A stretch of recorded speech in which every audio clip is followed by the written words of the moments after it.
Episode. It's a beautiful podcast. Bum, bum, bum. And much like... Except, you know, if that sounded too generic for you, I was trying to imitate Beautiful Day by U2, the band we're reviewing. Sad that I didn't pick up on that. It really is. Yeah. Considering all things considered. Well, no, it sounded like so much other stuff that had come out recently. All headers and topics considering. Yes, all things considered even. So yeah, there's my intro, Steve. Take it away before I drown in this. At least you didn't try to do Vertigo. That's true. That would have been a lot harder. You're the one talking about concerts. This week I saw a concert. Actually, it was last night. I saw Jamie Cullum in concert. Okay. Probably like the number one foremost jazz musician, jazz standard musician. Well, you mentioned him when we did that thing. Chick Corea. There we go. Chick? Oh yeah. Well, I may have mentioned him around that time, definitely. Just because I was interested in doing a jazz album at that time, and I'm still interested in doing more jazz albums. But of course, those would be two very, very different directions. Chick Corea is kind of going on the more experimental style of things, or at least in Chick Corea's own way of doing so. But Jamie Cullum is, I think, accessible to a wider variety of people, just because his first two albums were very jazz focused, but yet it had this little pop twang and sort of this Brit pop twang that brought a lot of people in. And then when he released Catching Tales in 2005, it was strong. It was actually a big Christmas time album, I think, for that year. And after that, he hit a stride of popularity. He was able to release another very jazzy album in 2009 that was more jazzy than his usual stuff. And even it hit just as big because people were already latched onto his name. Mm-hmm. So he's a really amazing performer. He's kind of short, though. He's like 5'5" tall. He's kind of diminutive in the jazz world. Because I noticed they tend to be pretty tall. You're not that tall either, Steve. I'm not 5'5". True. I'm also over 6 foot, so everyone's short to me. Except for people that are taller than you. A.K.A. the NBA. So, did anyone open for him? John's not that tall either. Yeah. No, John's really short. Oh. I'm taller than him. No, you're not. Yes, I am. No, you're like 1 inch shorter than me. No, I'm not. We're not having this argument again. I slouch. Yes, they've had this argument That's before. it. We're pausing. We're measuring. Not really. Did anyone open for Jamie Cullum? No, I hit a jazz club. Well, for a jazz club, very often it's just the set. The set. And the set very often isn't with him and musicians that he's typically worked with, because the way jazz people work is they just hand off the lead sheets, and then they're professional enough that they can just follow the lead sheet. They get pretty much one quick rehearsal that day. They did it at 2 p.m., and then they go on stage for 2 times that night. It's a very impressive routine. Cool. He jumped on top of the piano and then jumped off of it. Considering the size of this jazz club, that could have been very precarious, but no one got hurt. Well, that's good. Yeah. Well, it sounds like you enjoyed the show. That, and he's kind of short, so that works too. Sounds like you enjoyed the show. Yes, I did. I managed to get a couple of signatures too. Oh, great. Cool. It's always nice when you can do that. I don't know.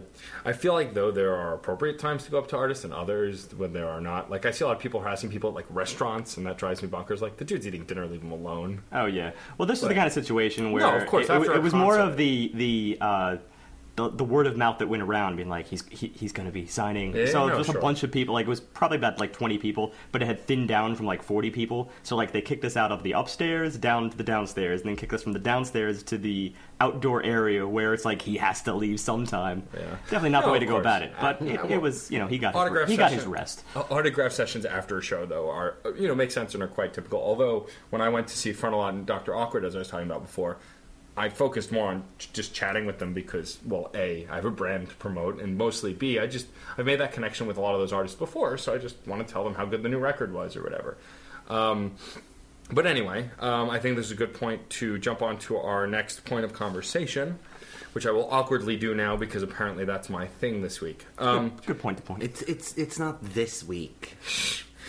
I want to take a moment to personally thank Heather for reaching out to us on Twitter. Her Twitter handle is @wildflowerfever. she reached out to us about our most recent episode before this one that we're actually recording, Time Paradox, about My Brightest Diamond. She had let us know that listening to My Brightest Diamond always makes her feel very analytical. She was looking forward to checking out our St. Vincent episode as well. So thank you for reaching out. She also sent us a poem based on one of My Brightest Diamond's tracks, which we were trying to surmise what it meant, but apparently it's based on an actual poem. Yeah, it's The Apparition, which I believe was the last track on that album. And she sent us this to share with us, so now we will share with you. Very well. The poem is by Mallarmé, translated by Roger Fry, because Mallarmé is apparently one of the foremost French contemporary artists as of 19th century, and obviously they'll also be translated. So if there's any lapse in true poetic fluidity, translation will be why. The moon was saddening, seraphim in tears, dreaming bow in hand in a calm of vaporous flowers, were drawing from dying violins, white sobs gliding down blue corollas. It was the blessed day of your first kiss. My dreaming loving to torment me was drinking deep of the perfume of sadness that even without regret and deception is left by the gathering of the dream in the heart which has gathered it. I wandered then, my eyes on the worn pavement, when with the sun in your hair and in the street in the evening, you in laughter appeared to me, and I thought I saw the fairy with her cap of brightness, who once on the beauty sleeps of my spoilt childhood passed, letting always her half-closed hands snow down white bouquets of perfumed stars. I actually see the connection between that and the song pretty strong. Well, yeah, I mean, it's clearly the song was definitely inspired by this poem, but it's just... It's an adaptation, yeah. Well, but what's interesting to me about the poem is, I mean, poetry is a very succinct and specific thing, which I used to write, not a lot of, but, like, language is really important to poetry. So for it to still mostly make sense and be cohesive in a different language is a huge thing. That we owe to Roger Fry. Yeah. It's actually, I find that to be one of the most challenging things, to some extent even more challenging than the poet themselves, is the translator, because they have to carry over this idea that wasn't theirs and make it just as presentable to another language. I mean, it takes intuition for that. Well, that's why there's several forms of poetry that are unique unto the language that it originated in. Most specifically the haiku. For all the things you could do with the haiku in English, the original Japanese ideas are so much more impactful. Well, just because the range of single syllabic Japanese words tend to be much more vast than in English. Yeah.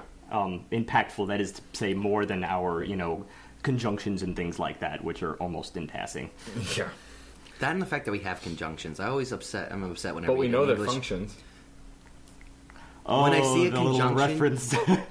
So, Heather, thank you for pointing that out to us. We had missed that in the research, so we always appreciate that. Thank you for checking out Crash Chords Podcast in general. I hope there's other good stuff we can offer you in our backlogs. And feel free to shoot us an email or a tweet at us a album recommendation you have. We try to stick towards the more modern stuff, but if you have something that you'd like us to review in the coming weeks, please let us know. Moving on to this week's album.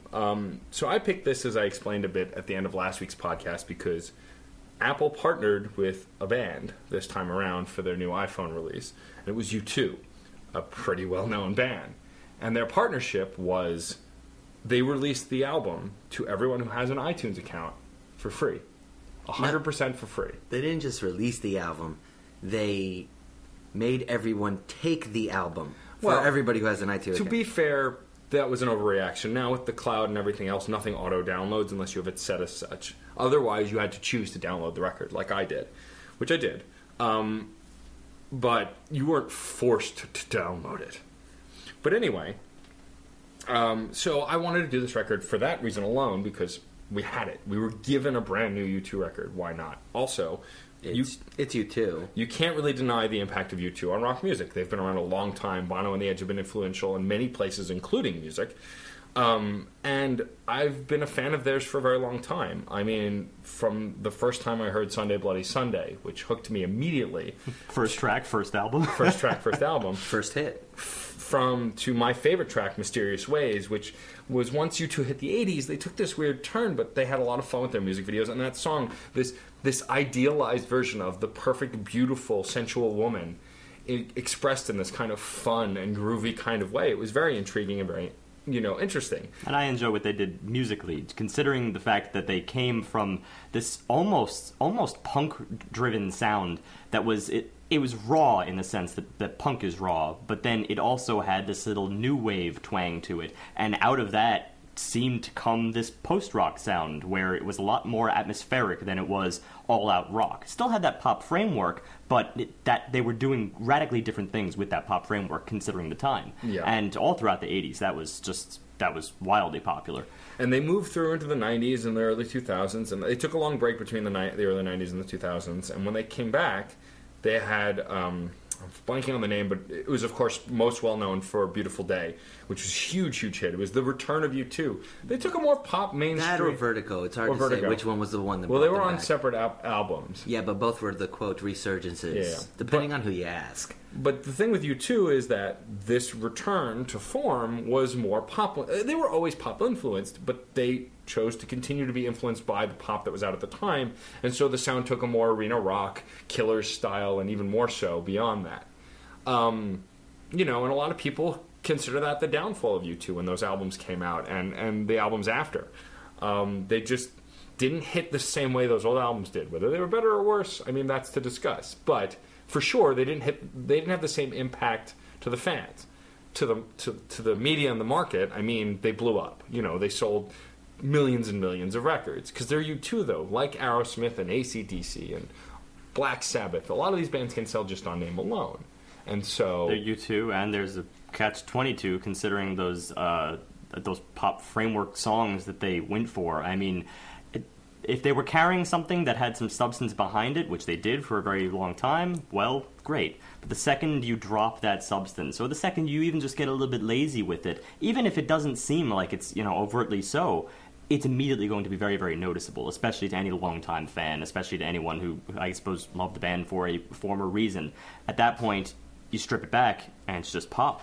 That's not exactly what U2 fans were looking for, which is why U2 fans specifically tend to get the most heated about this argument. Right. The rest are just kind of like, it's still good music. Wrapping back into my personal experience with U2 before we get into the new record, I didn't react as harshly to it initially, because I liked the pop direction, because I listened to a lot of pop music at the time when A Beautiful Day came out. However, when the album with Vertigo came out, How to Dismantle an Atomic Bomb, 2 years later, and it was all still the same stuff, that's when I got frustrated and jumped ship. And it wasn't because... It was at that point because I could get that from so many other places and still at a different quality.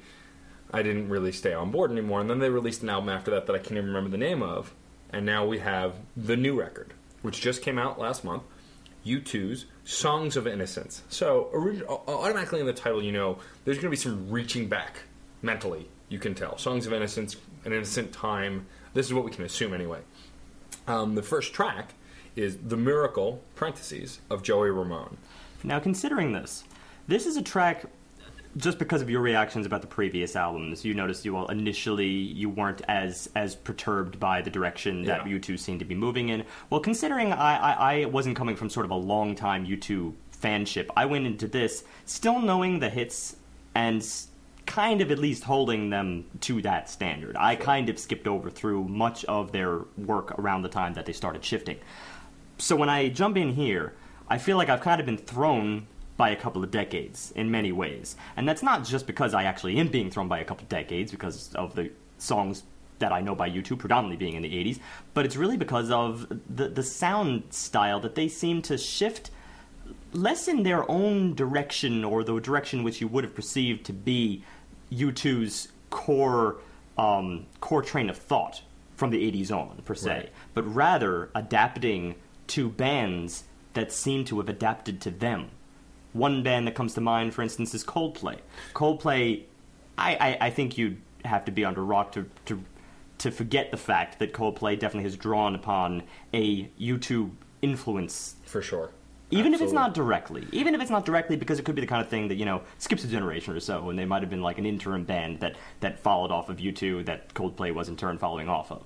But either so, you enter this dimension of pop rock that is so removed from that former thing. It has elements of it, but at this point, just here in the first track, it really was pop. Now, don't get me wrong, there's things later in this album that sort of start to move in different directions. But just as of The miracle of Joey Ramone, as we experience it in just the first few bars.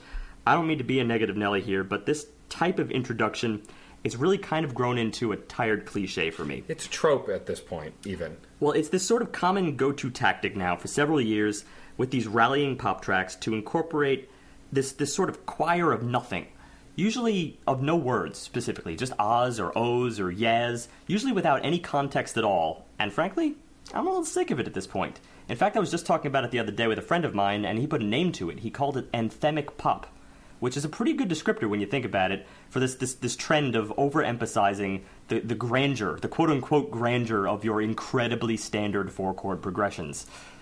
So, same goes for the melodies, also. The melodies that accompany these yeahs and ohs in turn. It's so safe and non-confrontational that it says just about one thing. Unite and sing.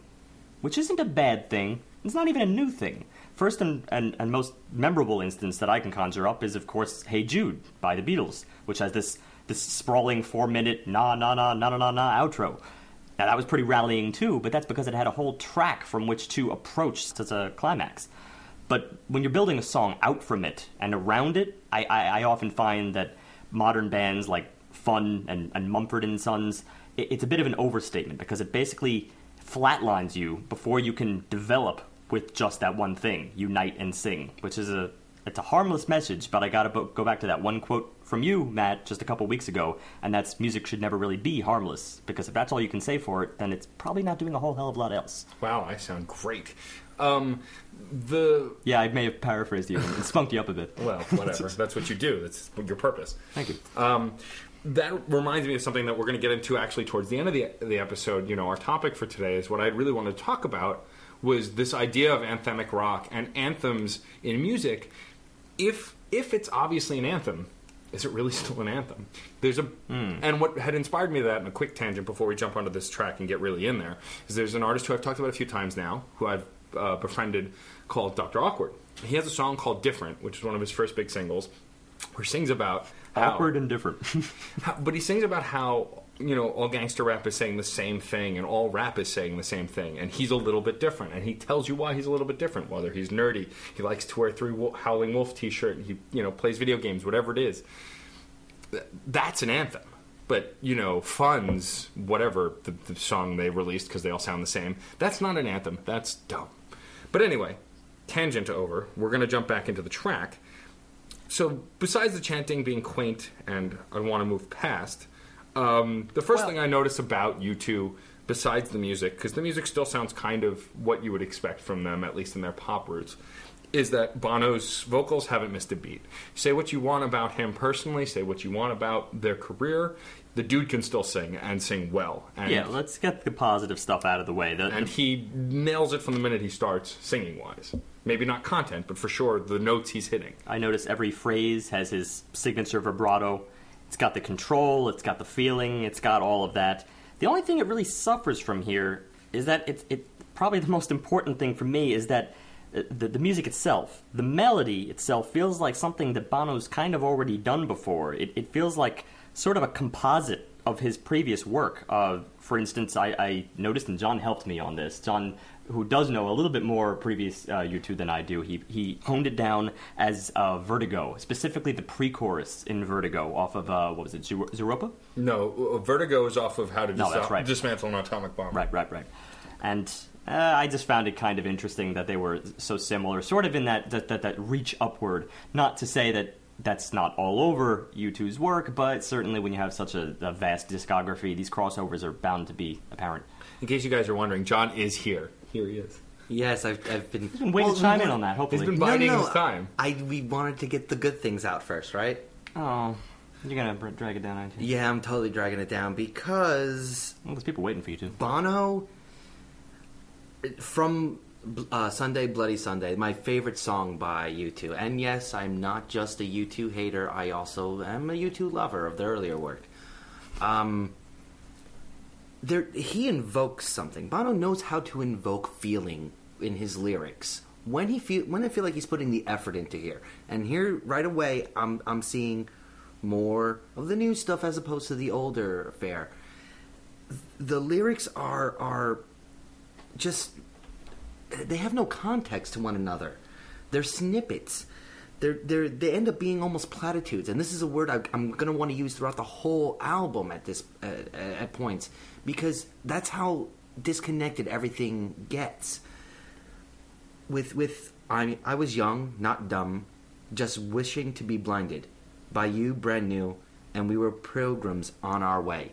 What the hell does that mean? It doesn't relate to the previous part. It doesn't relate to the chorus it goes into. I woke up at the morning when the miracle occurred and heard a song that made some sense out of the world. Woke up at the moment when the miracle occurred. A moment, excuse me. I mean, it's broad. I think maybe that's its only failing at this point, is that it's so broad you could apply this to almost anything. But it is obviously I mean, you could take it directly from the album title. It's a Song of Innocence in the broadest sense. And this is actually a lot of these songs. If you go to at u2.com, their website, you will see snippets about Bono explaining most of these songs. This is the miracle of Joey Ramone, of the Ramones, of one of the bands that was most influential to him. Okay. And the band, to get into it. You get that from the title, that this is for a specific individual. But see, that's the personality. When you go into Where is the personality? When you go into the individual lyrics, they start to lose that touch. In other words, any song where you have to go back into the annals of the little footnotes that come with the album, and obviously, yes, you should probably be going to that anyway, just if you're interested in the band, but that really should not be the end of the story. In fact, that shouldn't be any part of the story at all. It should be supplementary information that you gain being an interviewer, wanting to do additional music journalism, like we try to do here and there, but that's really not part of the art. The art is the music, and the art is your lyrics. They should pretty much speak for it. In this case, the title, as you said, the title is speaking for it, but these lyrics are broad. And even later on, they become conflicting lyrics without the mystique of depth. We got language, so we can't communicate. Religion, so I can love and hate. Music, so I can exaggerate my pain and give it a name. Goes to show, though, that the Ramones were quite an influence. Yeah, I do get that. And when you consider, especially the sounds that I heard about War, the War, their first album definitely had punk roots. And when you think about the theme, even if their music didn't really evolve in the punk direction, you can really just hear it in War, and I think I'll pretty much leave it at that.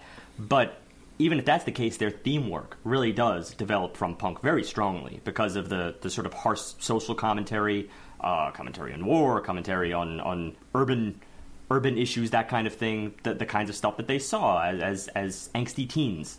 All of that is in their work, through and through, even the stuff that kind of falls short musically. So it's a personal point, and it's a personal song for that fact.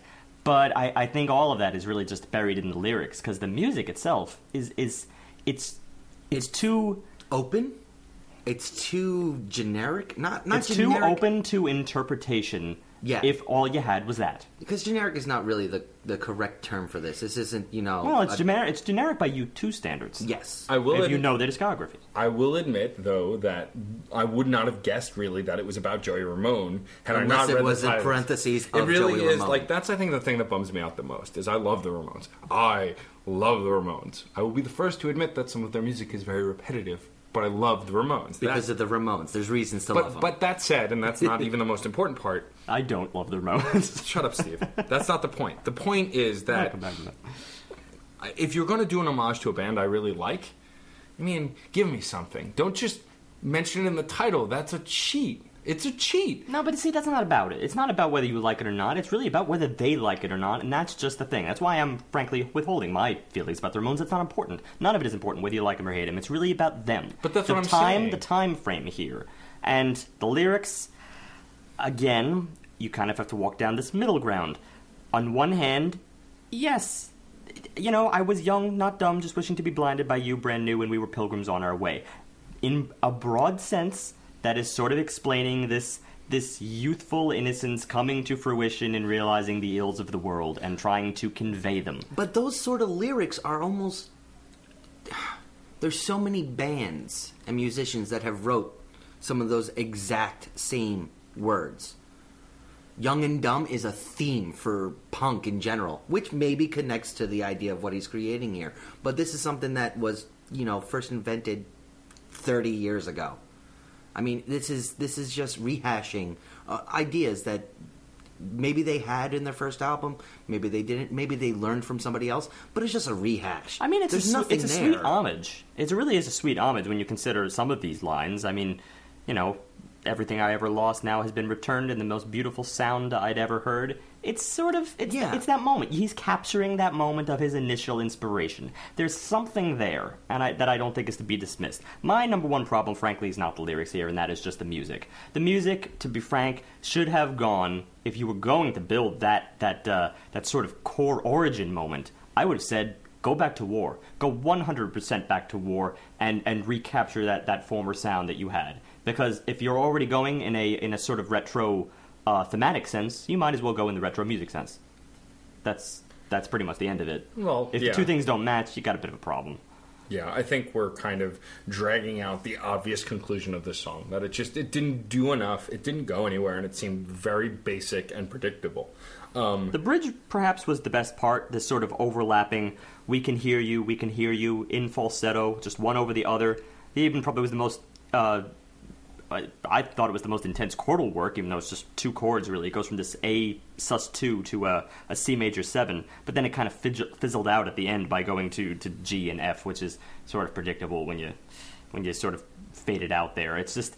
that was probably the only bit of tension that I felt in this song, and then it's just too brief, because frankly this is another thing I'm going to keep going back to, and we'll definitely recount that in the next few tracks, is that the structure of these tracks are so shamelessly pop that it keeps them from hitting real heights. And that is to say, just the sort of verse, chorus, bridge, chorus, outro structure. Yeah. That's always what we get. That's pretty much... it's always going to be the bridge in which we get that one moment of real profound tension where it seems like it's going somewhere. But it never does.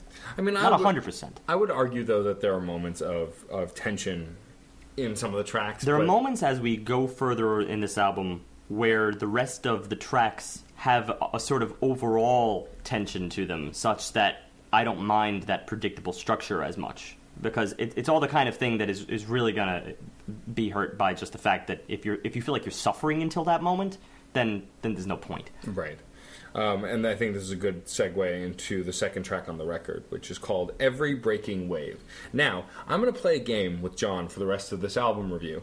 Before we get into lyrics, or before we get into describing the song, cheating, though, because we've talked a little bit beforehand, I'm going to predict the emotionality of the song. Then he will confer with the lyrics to tell me if I am actually accurate. I'm just basing this on the title alone. This is the first song we're playing that game. So, Every Breaking Wave, I get heartbreak, sadness, longing, textbook emotionality, essentially, for a title that way. The sounds as it starts has got this kind of very slow build, almost like an old Coldplay sound, which the fact that we're comparing a band that is compared to another band... to itself. It's a paradox. It's a music paradox.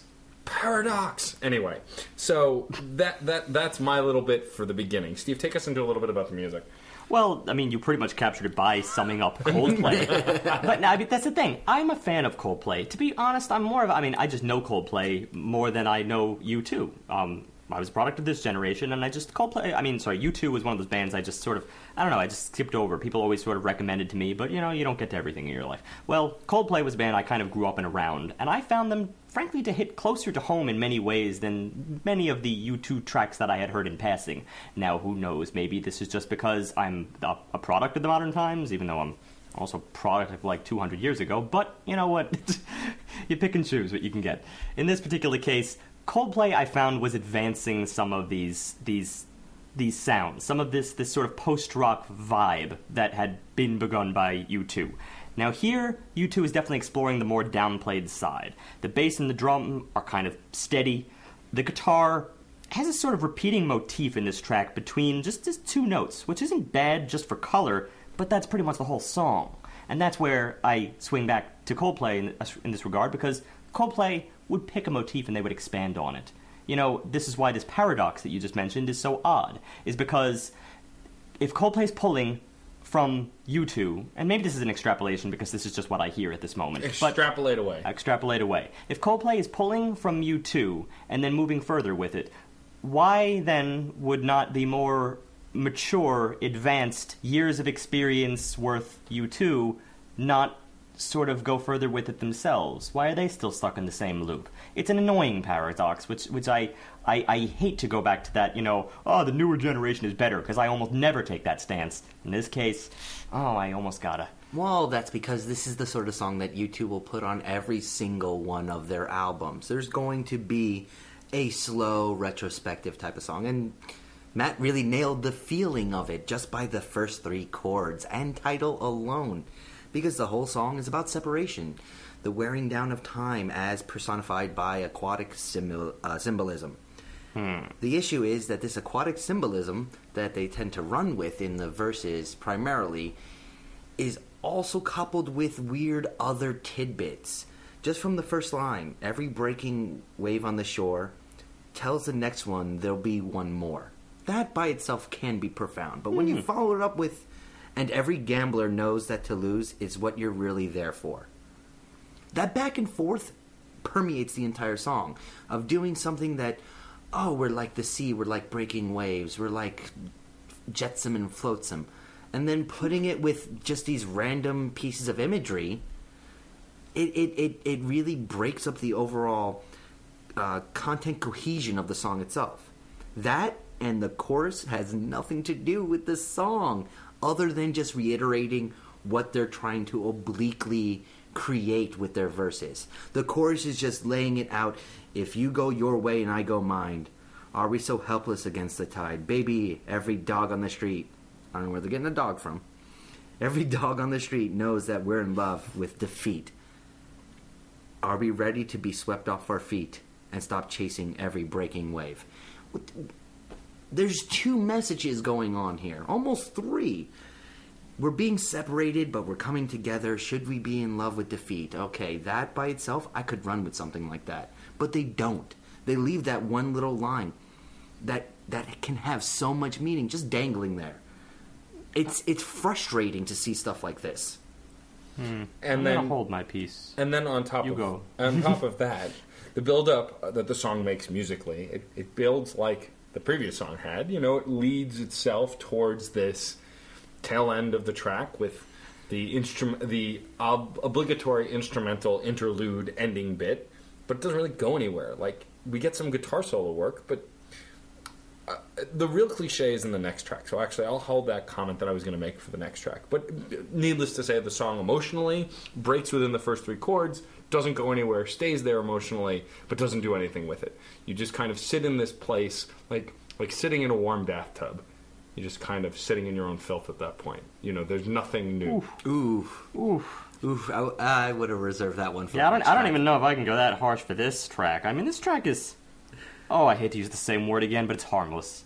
It's harmless as far as I'm concerned, which is not a good thing. Not a good thing for me. I don't want harmless. Okay, I do want to take that back. I am being overly harsh, but my point is you're kind of sitting within this metaphor, and it's not really going anywhere. It's not as harsh as I said. And they do it again, the chanting bridge. Yeah. No, the bridge... Okay, this bridge is a little bit different. This bridge is actually more of a spoken word style bridge. Yeah. It's a little bit more... played up kind of like you would almost like this hip-hop style, just a little bit more, it has some more cadence to it. But I felt it was sort of like a forced variety to this track, whereas the rest of these choruses are just so... I mean, it's this devolved pop style where no phrase really reaches any peak. It is this continuous flat line that is really, really hard to escape from as you move through this track, because... the only thing to latch onto at this point is the color. The same color that you had in the beginning is still the same color you have now, but there's just no progression in this arc until you get to this bridge, which isn't really progression. It's a splotch of variety. Just to sort of say the song has a little bit more to it, or we are going someplace and inevitably we don't. We always pull back, and then it just goes back to the same blasé chorus, and the track ends. That's really all you can say for it. That, to me, is nothing more than harmless. It's nothing worse than harmless. Fair and accurate assessment. Track 3, California, parentheses, There's No End to Love. First off, I actually enjoyed the chanting introduction here because 2 things. It reminded me of the Beach Boys, which is not a bad thing by any stretch of the imagination. They were, and they're a great band. But here's the other side. I felt like that little tidbit that they introduced us with, the Barbara, Santa Barbara chant, that was the only part that really felt like it had character, because what they go into afterwards just falls apart on them. But to play my game that I'm playing, that I'm the only one playing, but I'm still going to play it, based on the title and just the first few bars and the way this early part was sung, I guess that it was kind of this naive eagerness, this kind of excitement almost. So that's where the emotionality of the track leads. And the intro, I agree with John, though, was very interesting. It almost reminded me of Barbara Ann, Barbara Ann. They were obviously not commenting, but using the Beach Boys for inspiration. There was definitely surf rock inspiration, and a song about California, that makes sense. The reason being, the reason I liked this intro quite a bit is because these vocals, they kind of just explore a few notes here, and they proceed with this overlapping effect in F sharp minor. When we're just on the first few notes of the scale, just the first, second, the third, F sharp, G sharp, A, and then a slightly more coherent motif settles in, and this one includes the seventh, it includes the E. And when overlapped, it sounds kind of misty at this stage. I actually felt like I'm by the sea, in California, by the Pacific, just feeling the waves crash, and that I'm experiencing it somehow for the first time. So, as you pointed out, John, or have you pointed it out yet, this track is basically about their sort of first experience in L.A.? Yes, it was supposed to be about their first experience in L.A., or at least that's how Bono explains it, but aside from the very first sung lines, past that original chorus work... Well, just as of that, it is effective musicality as far as I'm concerned. It's what I had been looking for in the previous two tracks. It's this sort of tone meets conveyance at this point. And it actually reminded me of... it was drastically different as far as this album had been concerned at this point. This is the first track where I say, all right, this could be a different band. And I kind of like to see those moments. I mean, yeah, at this point, you know, this is not even the point where you have to, like, sort of prove your identity at this point. You think U2 has to prove their identity? No way. This reminded me of Pinback, believe it or not. Sort of the best work that I've heard from Pinback. And it's interesting that they're a post-rock band that probably in turn borrowed from people who borrowed from these sort of guitar-utilizing, sweeping landscape tactics. And I thought they were one of the best at it. And it's interesting that in this case, U2 is sort of swinging back to fulfill that same exact thing. So, I mean, they had me there. If you want to point out where they falter, well, I think that I'll follow. I think it blended very well into the melody initially, and you know, I think based on John's description of the song, or Bono's description that John used, my emotional assessment is fairly accurate. But no, that's the problem. When you start actually listening to what Bono's saying and how he's saying it, and this is where I'm going to point out Bono's got a big flaw. He's attempting to be pleading in these lyrics because he's not talking about anything to do with California other than the fact that the words California and Santa Barbara are actually in the song. It's about someone he's missing and in love with still. It's about... And it tries to be roundabout about it, but the chorus sums it up very, very, very specifically. All I need to know and all... No, excuse me. All I know and all I need to know is there is no end to love.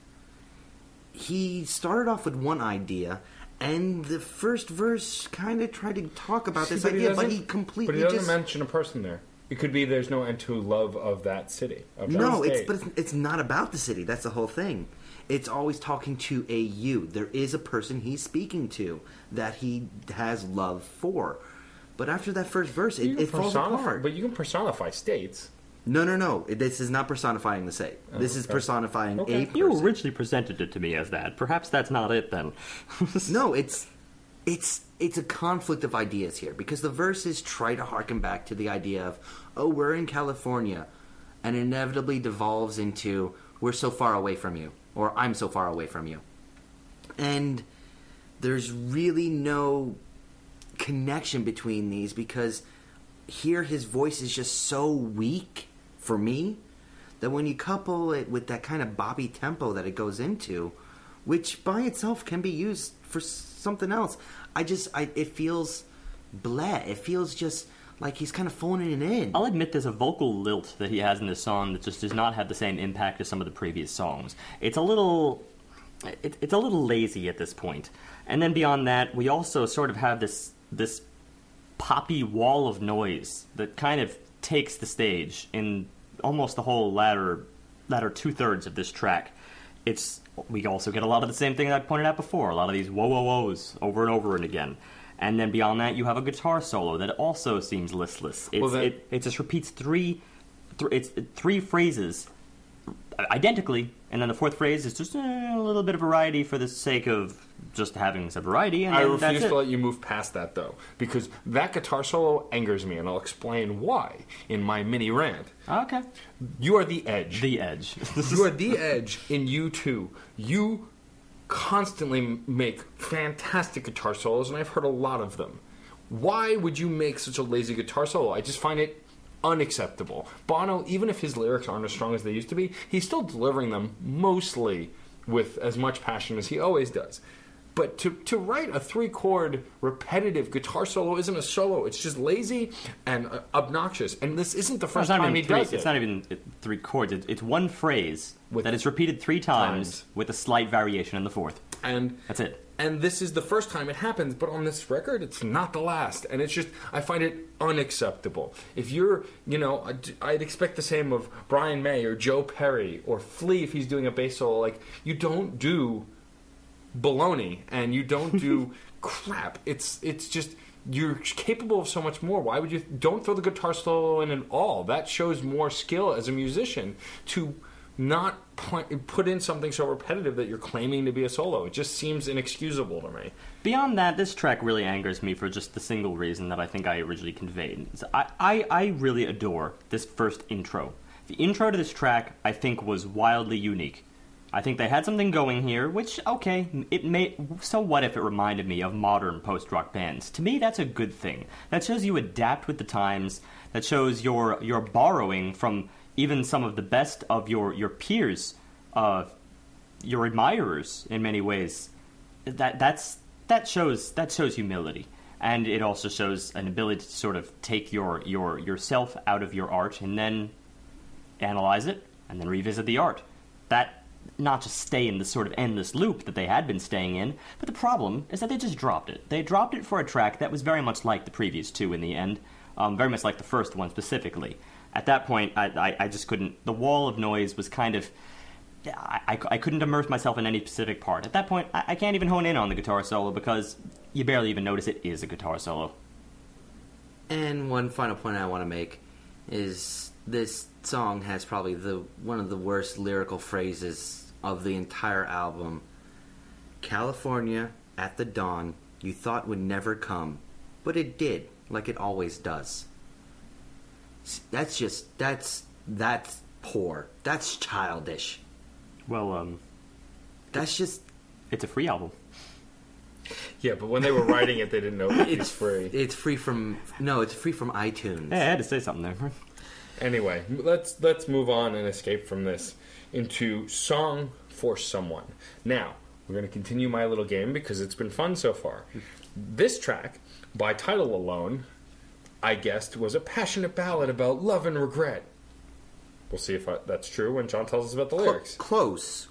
Well, that's good. I believe it was an ode to, like, a wife, a girlfriend, something like that. Close enough. I'll take it. And here, this seems like one of those truly sad songs they're going for. Also, this one, I'm having less complaints lyrically. It feels choppy, but it feels like sort of like you don't know how to explain love and the emotions you're feeling towards someone. Which is appropriate when you consider the angsty teen, obviously just coming to terms with these choppy, feelings. But it feels like there's a lot more heart and effort into this. Well, though it's once again, I feel like Bono's voice isn't really projecting the emotion so much as just projecting the words.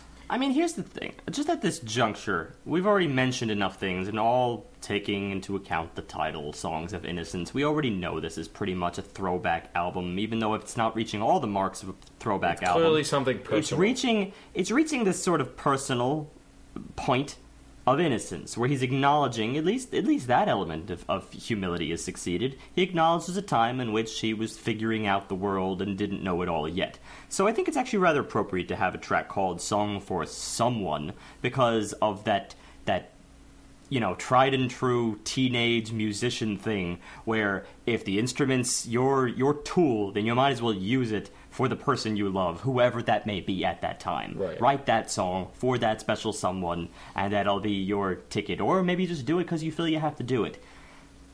Beyond that, it's almost pointless to I think, superimpose names over this, superimpose specific people, because every line comes across as exactly as broad as that.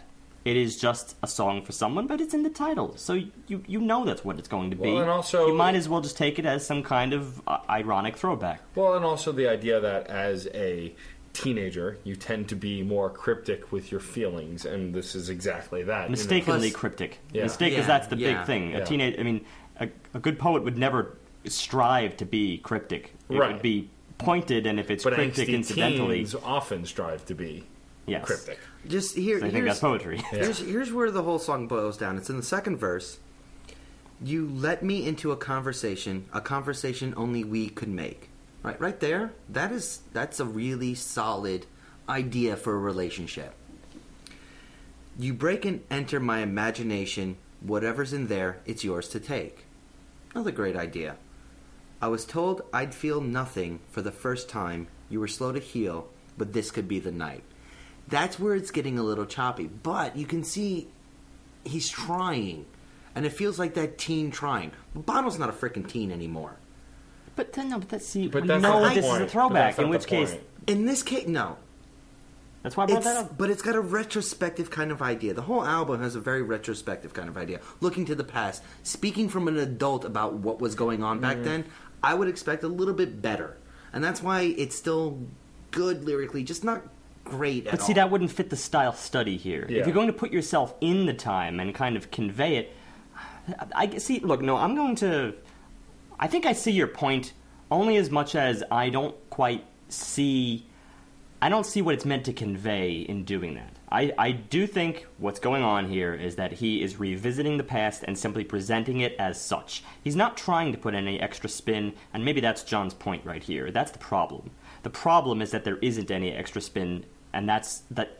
There's nothing the song offers as a result. Well, all we're doing is seeing this reflection, and that's the point. But that's not a real, impactful thesis right there. It's falling flat because of that. It's not engaging enough. Just telling a story sometimes is, but in this case, it's not. The lyrics are pretty, but they're not super introspective. Unless I'm missing it, it really should accompany some kind of inner wisdom. Yeah, I agree, and that just never comes. That's exactly it. I agree wholeheartedly. That's my issue here. There's no inner wisdom. It just comes off as of the time and falls flat. Yeah. Perfect. Well, I want to mention a couple things about the music. Oh, right. We got that. That thing? We got that.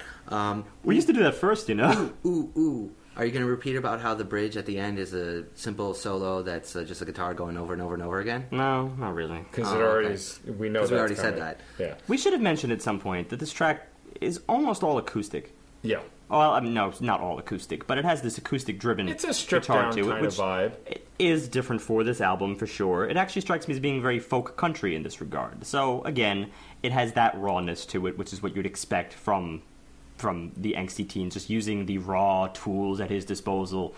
I don't need outlets. Yeah. It's just, this is from the heart. The heart is not electric. Technically, it could be if you had an artificial heart. That's if you had a pacemaker or anything. The point is, E major, again, just about the simplest key possible that you can do on a guitar. So we're speaking from this place of innocence in terms of musical knowledge as well, and we do have this one little interesting thing. Just because he can build this rather thin but semi-mysterious repeated framework here. This little motif that begins with that E, and then it goes up to F sharp, the F sharp above the next octave, and then down just a whole step to the E that was one octave higher.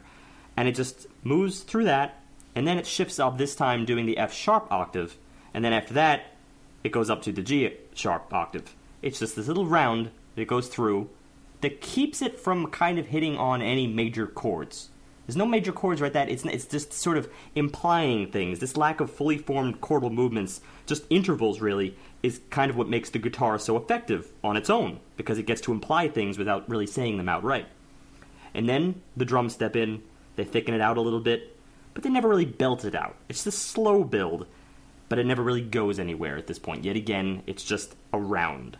And frankly, if I was going to cite a fault musically in this piece, it was that enter of the fifth. The second the B comes in here, then all of a sudden it's this sort of strong but true and often needed return to the one chord, which is, frankly, I found it annoying at this point. Only because that wasn't needed, because the mystery was carrying this track.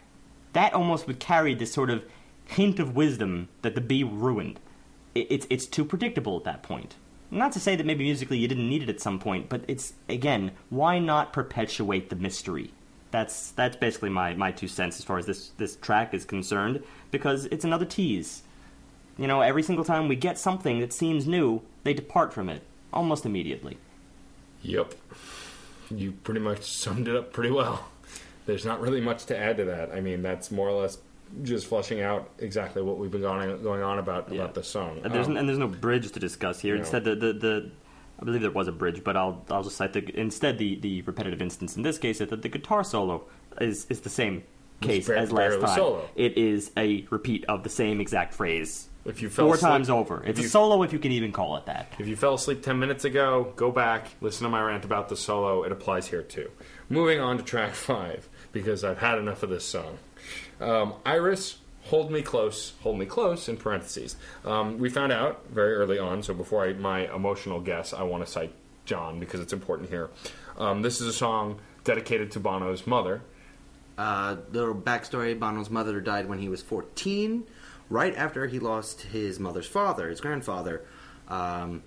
Sort of a sweet story, sad story of she kind of died of a broken heart type of a deal. The song does portray this kind of love lost, but without the sexual tension of love. It's more of a warmth lost, coldness. Well, and as I guessed by the title alone, my guess of emotionality was love and thankfulness, and that seems to come through pretty clearly in the lyrics in most places. It's got that warm, gooey, sweet feeling. But the problem is, and this is a problem we've run into several times, we've talked about fathers doing songs for their daughters, daughters doing songs for their fathers, in this case a son doing a song for his mother. It's very hard to be overly harsh, because when you're coming from the heart, things aren't always perfect, clean, incredible, and astonishing. That said, the song is very one-dimensional. It's very much what it is. Take that as you will. I'm not going to bash it for that at this juncture. I just feel like it stays in that sweet, kind of reminiscent area and doesn't really go anywhere.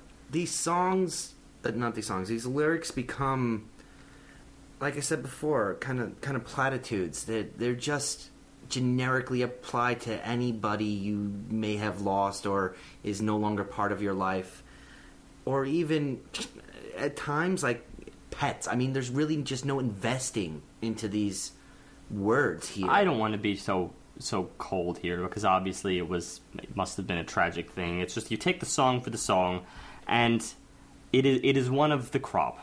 I can't, but that's to say that just about every single song ideally would come from an emotional center, come from a sense of deep loss. Maybe it's the sense of being removed. Everyone experiences death in their life. That's not something that you can isolate to one person. Almost everyone will encounter death, and much of it will be profound. In many cases, you obviously should hopefully lose your parents before they lose you. That's about the best you can hope for in life, frankly. And that's kind of depressing. So when you take into account the years removed, it is the sort of thing you can just take at face value and just accept it from there. So when you look at these individual metaphors, such as attributing to a star, that's something that you could take at face value. Obviously, a star is something very grand, just as you pointed out before. This is something that it's an idolization. It's almost a removed idolization, because that's the way mythology often treats sort of creatures of lore, is to see them in the stars, and now they're there for eternity. They're a member of a constellation that you can tell your kids about them. They can tell their kids about them. It does have that removed sense. I think in that sense it actually is a little more powerful than, for instance, a song that occurred right after a death, because maybe that would be a little bit more raw, but it wouldn't have that sense of, I still love you after these many years. So it does have that going for it. Yes, but also my one-dimensional comment was mostly musically, not emotionally. This one, I took issue with the drum speed. I found those just a little tacky, really. Just how quickly and how compressed a lot of the drum work was trying to be. I was also not a fan of the way the chords just kind of broke, rebuild again, and then broke, rebuild again. This is another time. I'm going to argue that. I'm actually going to argue that. I think this was in that respect, this track was a slight turning point for this album, in that I appreciated the sort of cutting in and cutting out of the instruments. That's the kind of thing that these other tracks leave nothing to the imagination. The same instrumentation that was there in the beginning or during the first verse is going to be there in the final outro. So when you try to play around with this little give and take set of instrumentation, I kind of appreciated that a little bit. But it's sort of a back and forth with this track. On one hand, I find a few things enticing, the other things I find a little bit cliched, such as the bass here I thought was a perk. I sort of liked the kind of grumbly, I believe this is the one that sounded a little bit more retro, a little bit more, oh no, actually that was the next track that sounded a little bit 80s. Either way, I still liked the rumble of the bass here. And then the guitar had an additional rumble to it itself, and it started doubling with the bass later. And then I think you also had this little bit of a light piano here, just playing around on the thirds and the seconds. I kind of appreciated that as far as color was concerned. But then let's dip back to another thing that I found a little cliched. It was sort of repeat the title, or in this case the parenthetical title of the track, Hold Me Close, Hold Me Close.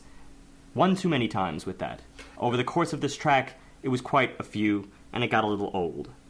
Also, the cliche that he's been doing pretty much throughout the album now comes to a head here because he repeats it a lot, and it gave me the idea of, hey guys, what's the difference between, or no, what's the similarity between Bono and a car alarm?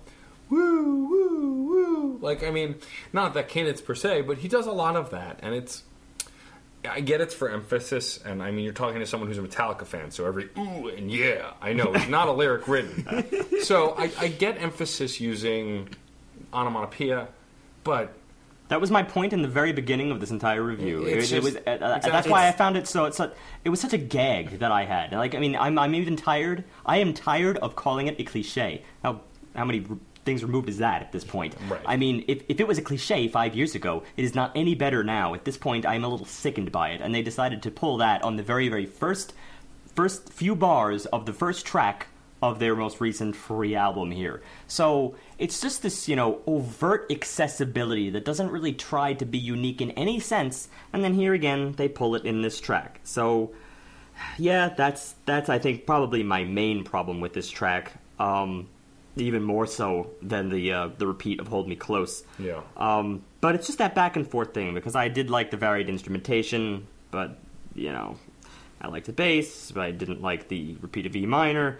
This track is just, it's sort of it's too all over the place. It doesn't really have that strong center to it.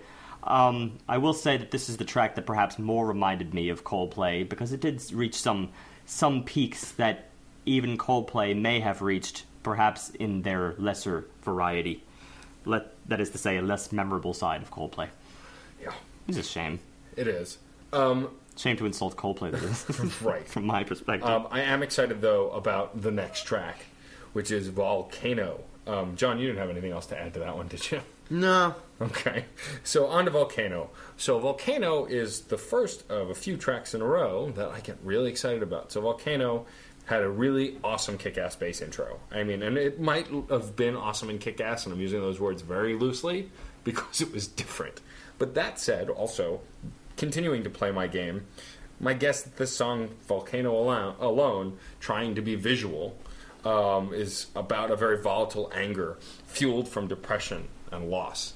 This was a great follow-up for what Iris could have been, because I feel like this is some of the more fitting emotions you would associate with loss of a parent, loss of a loved one, because we're getting good chorus work, we're getting good lyrics, we're getting kind of a dark theme, but it's got energy that keeps it from actually becoming scary dark or depressing or anything like that. It's raw anger that only youth can really do. The reason for that is the bass. This is what I started to say in the last track, but mistakenly that was this track I'm referring to. The bass here is so 80s. It is straight from War, from the kind of bass work that you would hear in War, which see, the thing is, bass sort of went in a different direction. The second it went from the 70s into the 80s, it went in a drastically different direction. What you get in the 70s a lot is this sort of direct input bass where everything is so clean, and then all of a sudden in the 80s, mostly they don't even bother with the direct input stuff anymore. Now they just stick the microphone smack dab in front of the amplifier, usually on stage, and that's often the way they would try to reproduce it in the studio as well. And it combined with the fact that the bass would be heavily immersed in distortion, you get this raw grit to it that pretty much defined the whole punk movement. At least my favorite side of the punk movement, even though I'm not that big of a punk guy. I love the kind of bass that would come out of that. It's a specific style that I think really, really fit with early U2, and I think to dip back into this is what I was looking for in several of these earlier tracks that seemed like thematically they would dip back toward that time frame. So here, we get it. There are a couple things. For instance, we're in E minor, again. But I could overlook that for the sake of the texture of the bass. This had been my favorite track at this point in the album. Especially when it gets to the chorus, it starts getting really, really funky. And what I love about the funky chorus is also vocally, he goes into this engaging falsetto that really shows you why Bono still has the chops he does. He sings it in a way that pulls you in. It's one of those things that almost takes you on a journey with him. It's the falsetto?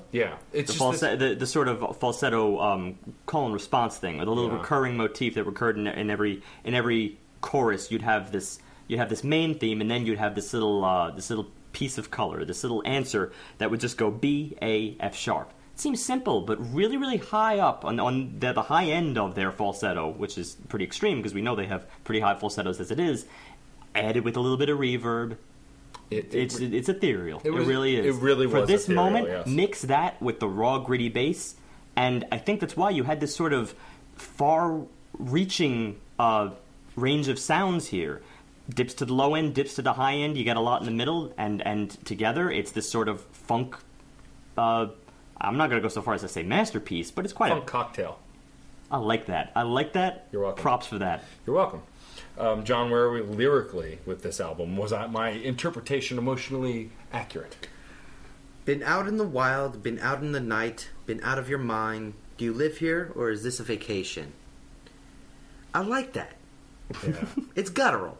Yeah. It is. It really is, and raw. It's really, really raw for a lot of U2, especially their more recent stuff, because it's preaching a little bit more of actual emotions instead of, the usual easily digestible. Do you live here, or is this a vacation? This line I want to hone in on, because it's starting to delve into like actual mind thought processing. Mind thought. Where are you in this world? Mind thought. Mentok, the mind taker. Sorry, I went Harvey Birdman on your ass. Thank you for discrediting everything I just said. You're welcome. But to bring more credit back to myself. Yes, thank you, Matt. Thank you for discrediting The verses are kept nice and short. He doesn't try to over-explain himself.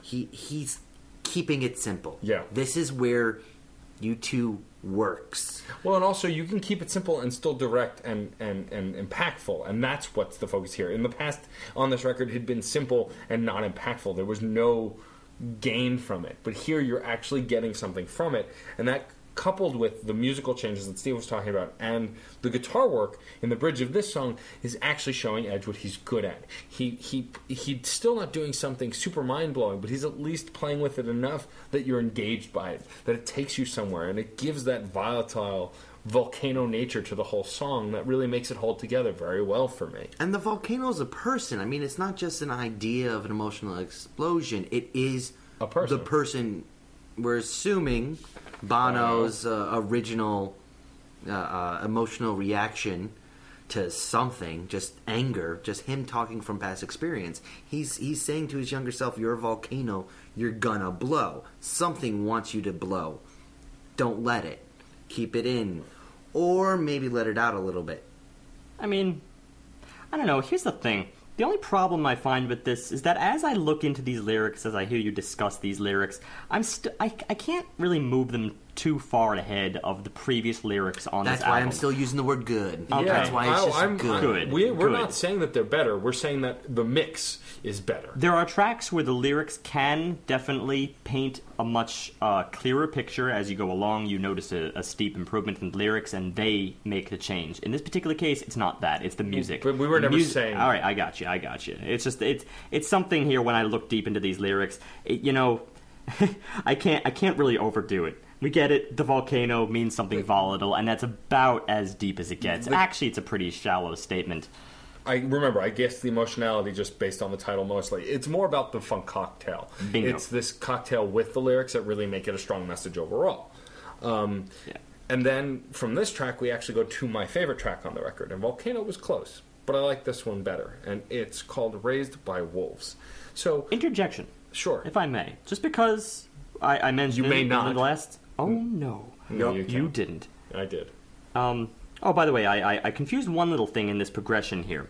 I'm just going to correct that here to say that Song for Someone was in E major. Then we go to E minor in Iris, and we're still in E minor again as a Volcano. Okay. So I made one little error there in to say that we did switch tones a little bit. But in this particular case, we go down to E flat.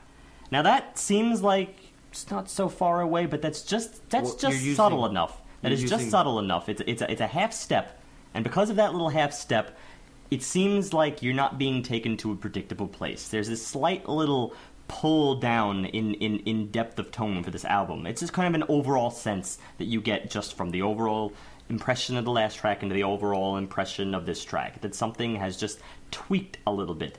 Perhaps we're going to get something a little bit more on the nose, something a little bit more serious in tone, and indeed we do. Yes. This next track, it does speak from the same time frame, but it looks on different things. It doesn't speak on things that are just, the innocence of time and youth and love and all that other stuff. This is a lot more about the place that he grew up and the issues that he was dealing with, the social issues surrounding early 1970s Dublin. First off, you got the actual 60s Dublin title, Raised by Wolves, which becomes a theme late in the song, so it's not just something getting repeated just to, hone in an idea. It's a great concept for what he's trying to describe here, which is conflict, which is personal conflict. And because this one comes across... This one comes across as death and destruction, because without even looking at his old school work, Sunday, Bloody Sunday, like the thing that made U2, this seems like that kind of throwback kind of a story. It's obviously drawn from a lot of the same source material. So, should it be as impactful? And here's the issue. No. Because for all the great lyrical work that's going on here, it doesn't quite hit those same belts as Sunday, Bloody Sunday, which is where it loses its power. But I refuse to fault the song for not being Sunday, Bloody Sunday. I'm sorry. That's.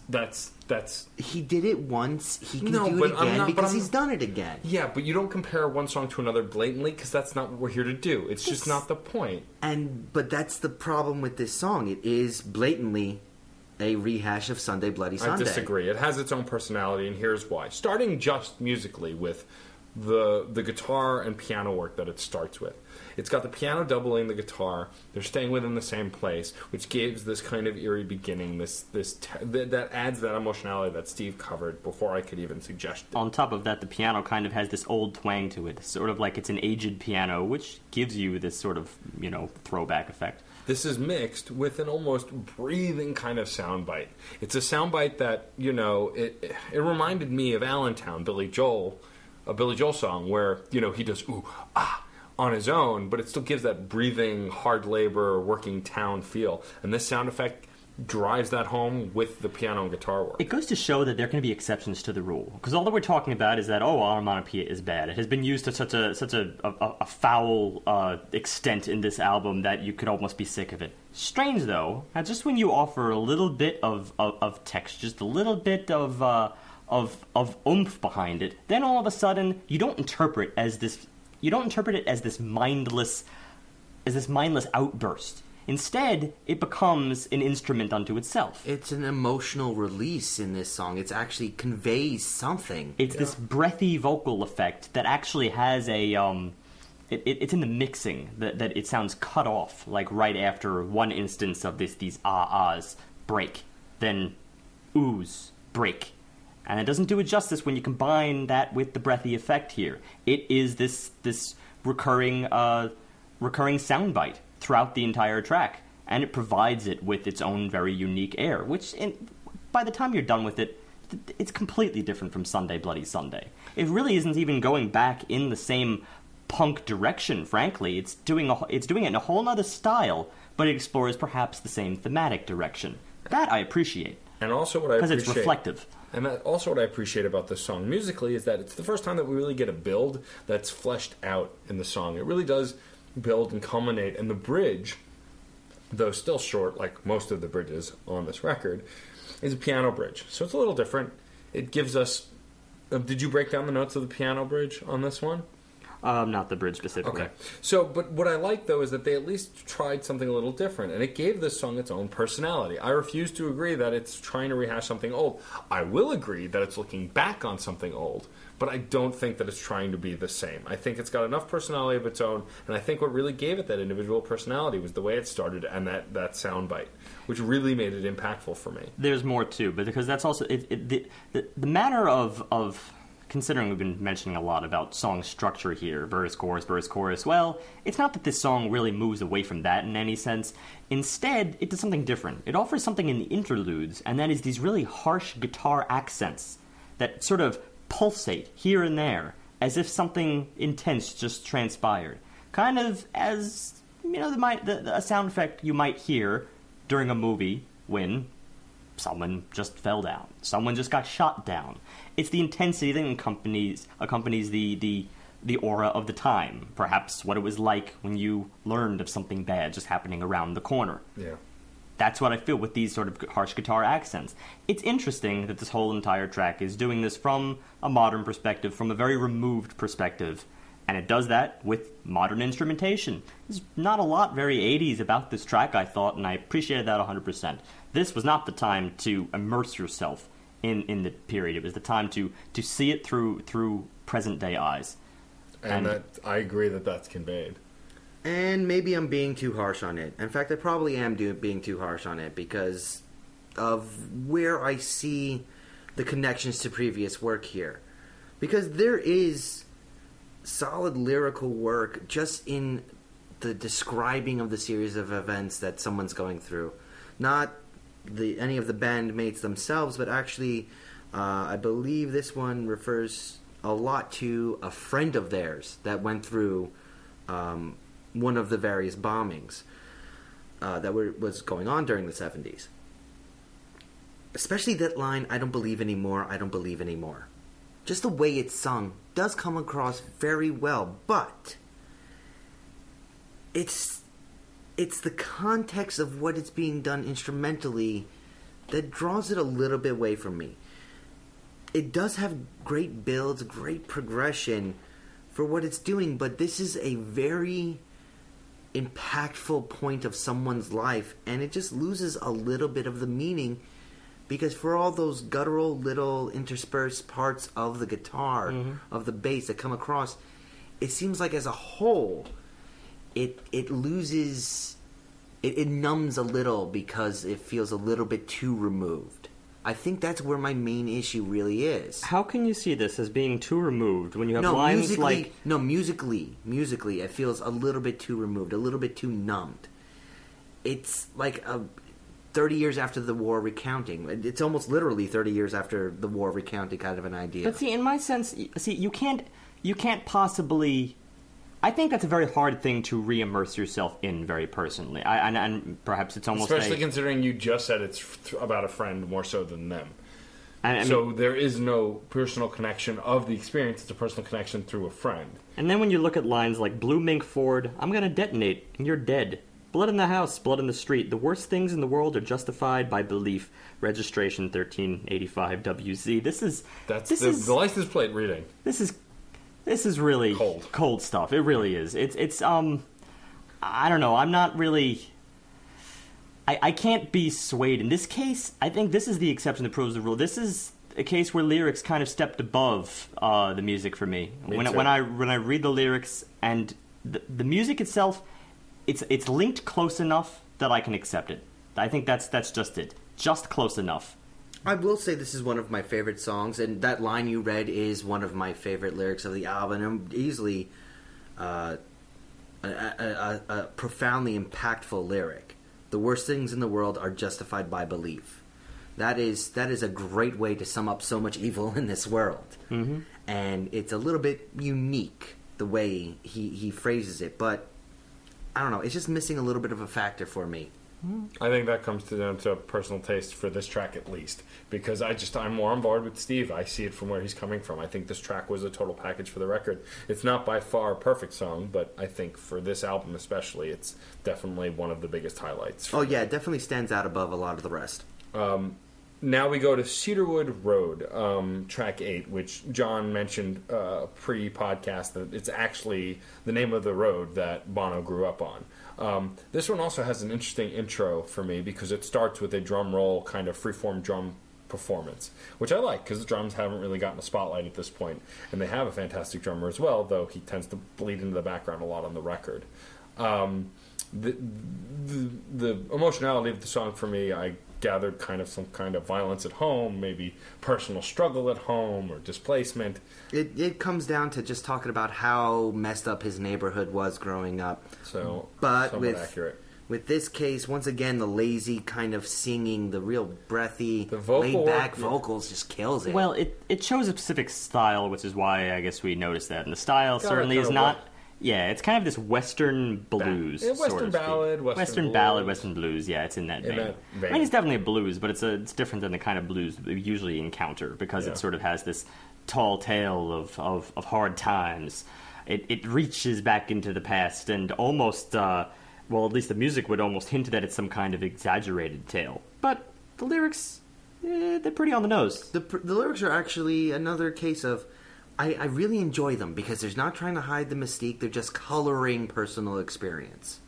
This is just like Raised with Wolves. In many ways, doing a great job. They carry along as a ballad, just as ballads really kind of just strive to tell a tale. Sleepwalking down the road, not waking from these dreams, because it's never dead and it's still my head. It was a war zone in my teens. I'm still standing on that street. Still need an enemy, the worst ones I can't see. You can.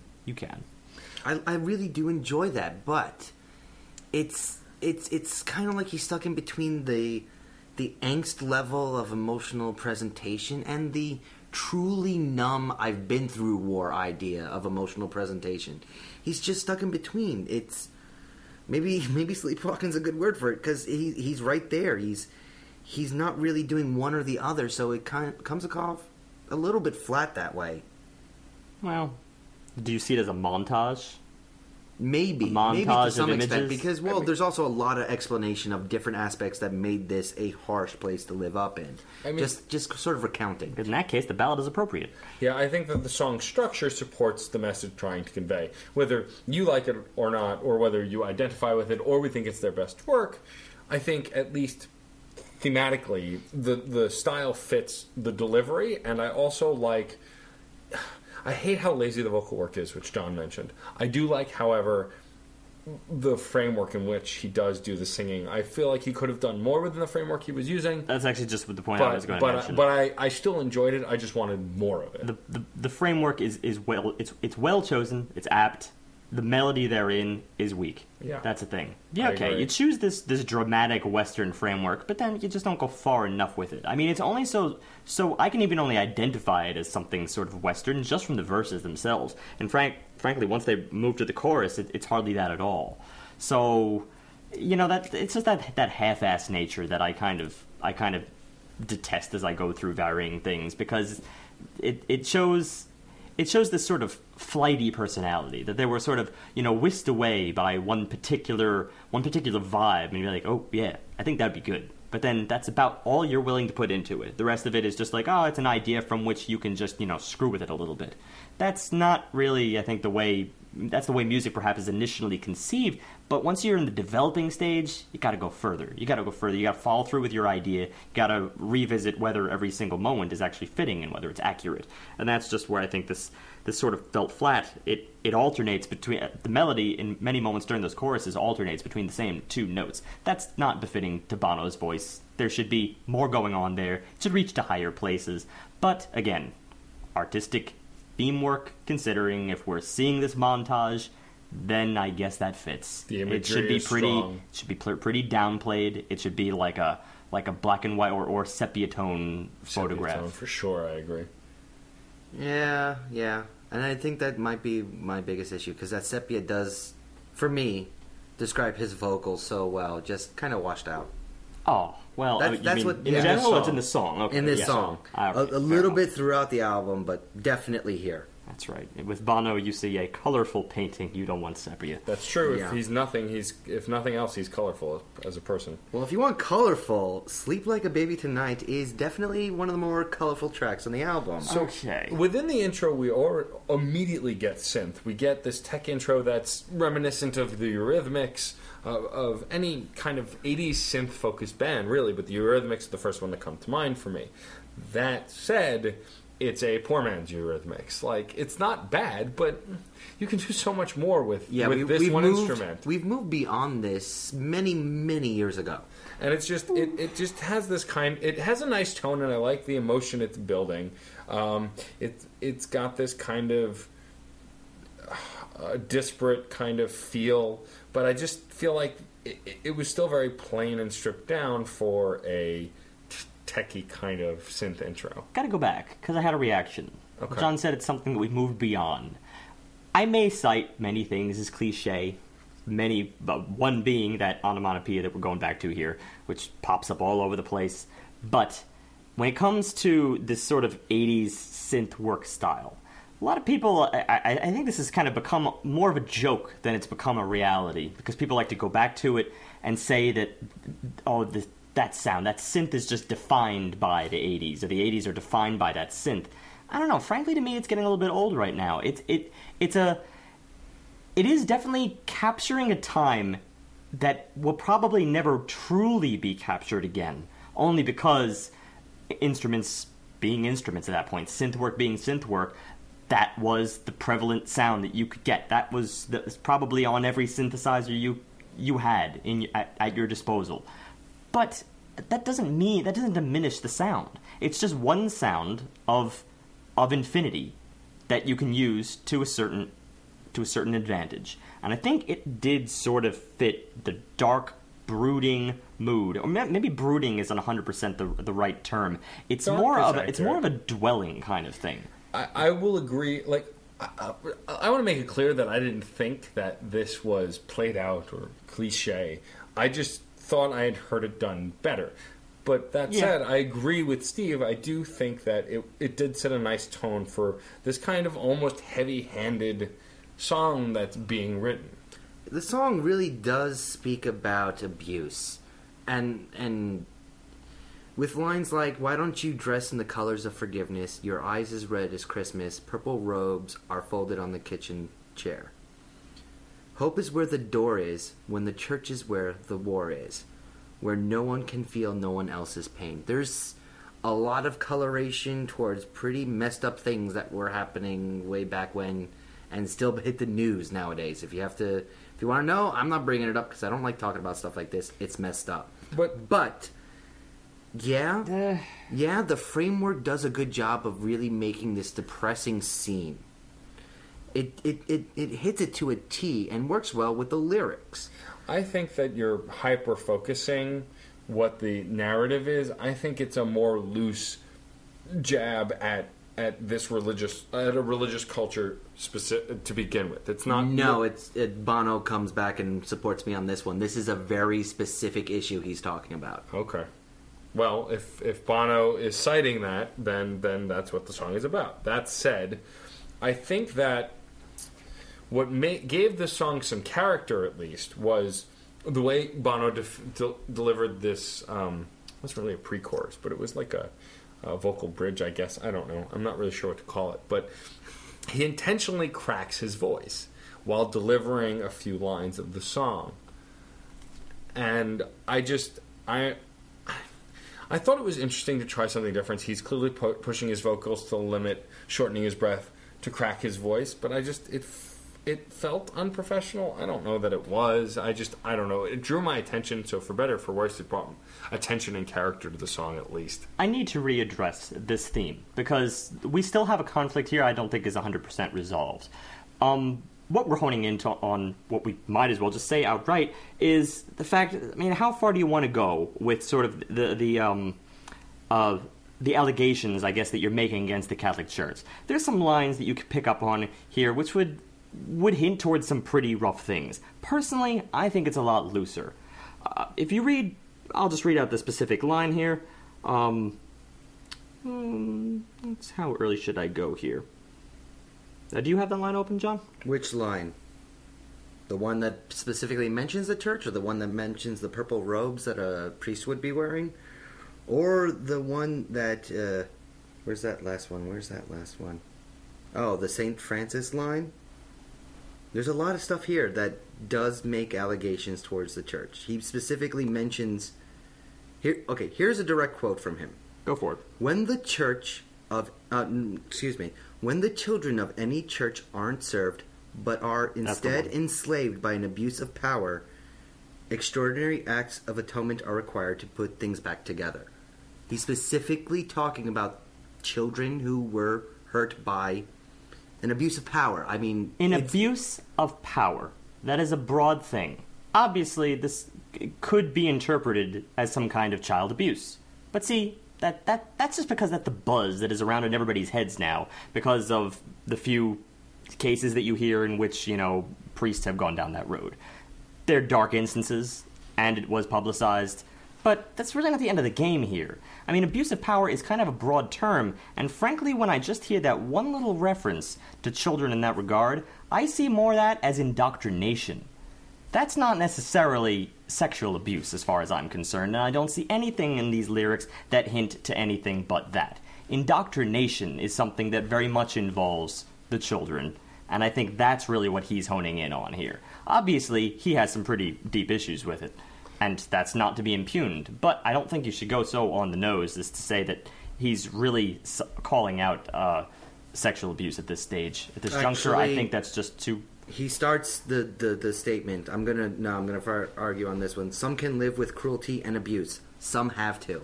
He's specifically talking about abuse of children by members of the church. I think that the implication. There's no other implication. Some can, some have to. That just goes. That just follows the. A lot of people who are embroidered in religion a lot of times have to grapple with the kinds of things they feel they can do, as far as the religion teaches they should. Because if it's written in your religious doctrine that you have to act a certain way, then yes, that does fall under have to. Not have to because of a past incident. Look, regardless of which one he meant, because obviously he wrote the lyrics, he knows what he means, and we're extrapolating based on statements and based on lyrics, it's easy to say for sure that he's got a conflict with the church. Which is why I'm comfortable and leaving it broad, and that's all I'm arguing for. Then that's fine, we'll leave it there. John is honing in on a specific quote, which I don't think is ill-viewed either. I think that I think that clearly Bono takes issue with some of the abuse that have been done to children in the church, and of course you should. But I think let's just keep it at this fact that Bono is not happy with the church as it stands now. That's what I'm arguing for. I like to keep it broad, though. But getting hyper-specific isn't necessarily a bad thing either. But either way, for the sake of moving on through the song, this offense with the church comes through emotionally in the song. This eerie kind of disturbed sound that this song plays really supports this issue he has. However, the song should have ended probably a minute earlier than it did. It drags out at the end. It trails off. It falls apart, and not in a good way, like a intricate deconstruction. It just seemed a lazy ending, and while I understand the note he's trying to convey, I just was unentertained by the end. But again, he's conveying this heavy-handed message of his issue with the church, so it could be argued that's intentional, but I don't buy it. That's why I think this sort of broad message is really supported, and I mean, when you consider it broad, it's not like that really detracts in any way, because in fact that incorporates a lot more. I mean, for instance, just that return to the chorus. Hope is, that's the bridge. Hope is where the door is, when the church is where the war is, where no one can feel no one else's pain. It's pretty harsh words right there. Now, especially that hope is where the door is, when the church is where the war is, sort of speaks against not just indoctrination, but also the manner that once you are indoctrinated, then you're immersed in this stage where the church has basically instilled in you this hyper-defensiveness, a hyper-defensiveness that may lead you to bad things in the future. So, obviously people, of course, will cite many instances in history, of course, where the church has, the Crusades, all these different instances where it has been the cause of war. Religious war is. Well, and also religion has been the cause of social wars too. So, not necessarily with weapons, but with words. There's still warring fronts that way too. So when that's the thing, I guess, that's sort of backing you, then that's it's bound to sort of blow up at some point. I kind of wish you didn't go into this explanation, because you're starting to turn me on your belief, because now I'm finding the song less impactful. Okay, that's fine. Actually going a little more vague. It could be just there's another way I could see looking at it as the Irish idea, the Irish Catholic Church call to arms to fight against the rest of Ireland, like fight your own people. That's how it's going. But here's the problem.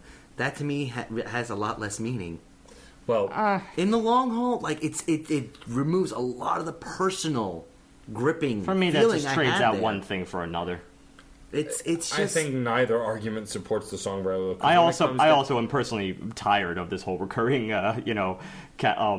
sexual abuse, I guess, allegation, only because people are hypersensitive about it now. Yeah. Not to say that it hasn't happened, but it's really a hypersensitive issue that I tend to have a reservation when I see it in a lyric and presented. So, killing this actual argument, because we're going to start going around in circles. To sum this up, I got bored with the beat. So did I. The song just dragged out way too long. Too low down on the scale. It was just so far.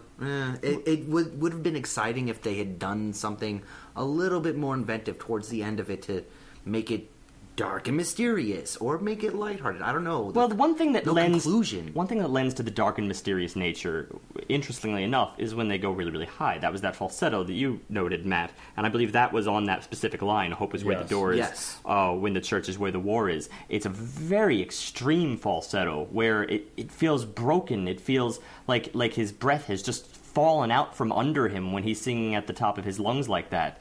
And that's sort of like this never-ending battle that I find somewhat more appealing in this track, even though it continues repeating like this, because that repetition kind of supports the never-ending nature of it. And it comes back to that single line, "You're gonna sleep like a baby tonight," the title of the track, keeps telling you, religion obviously will keep telling you, well, everything is going to be okay. For instance, that old adage, well, just have faith. We'll just have faith.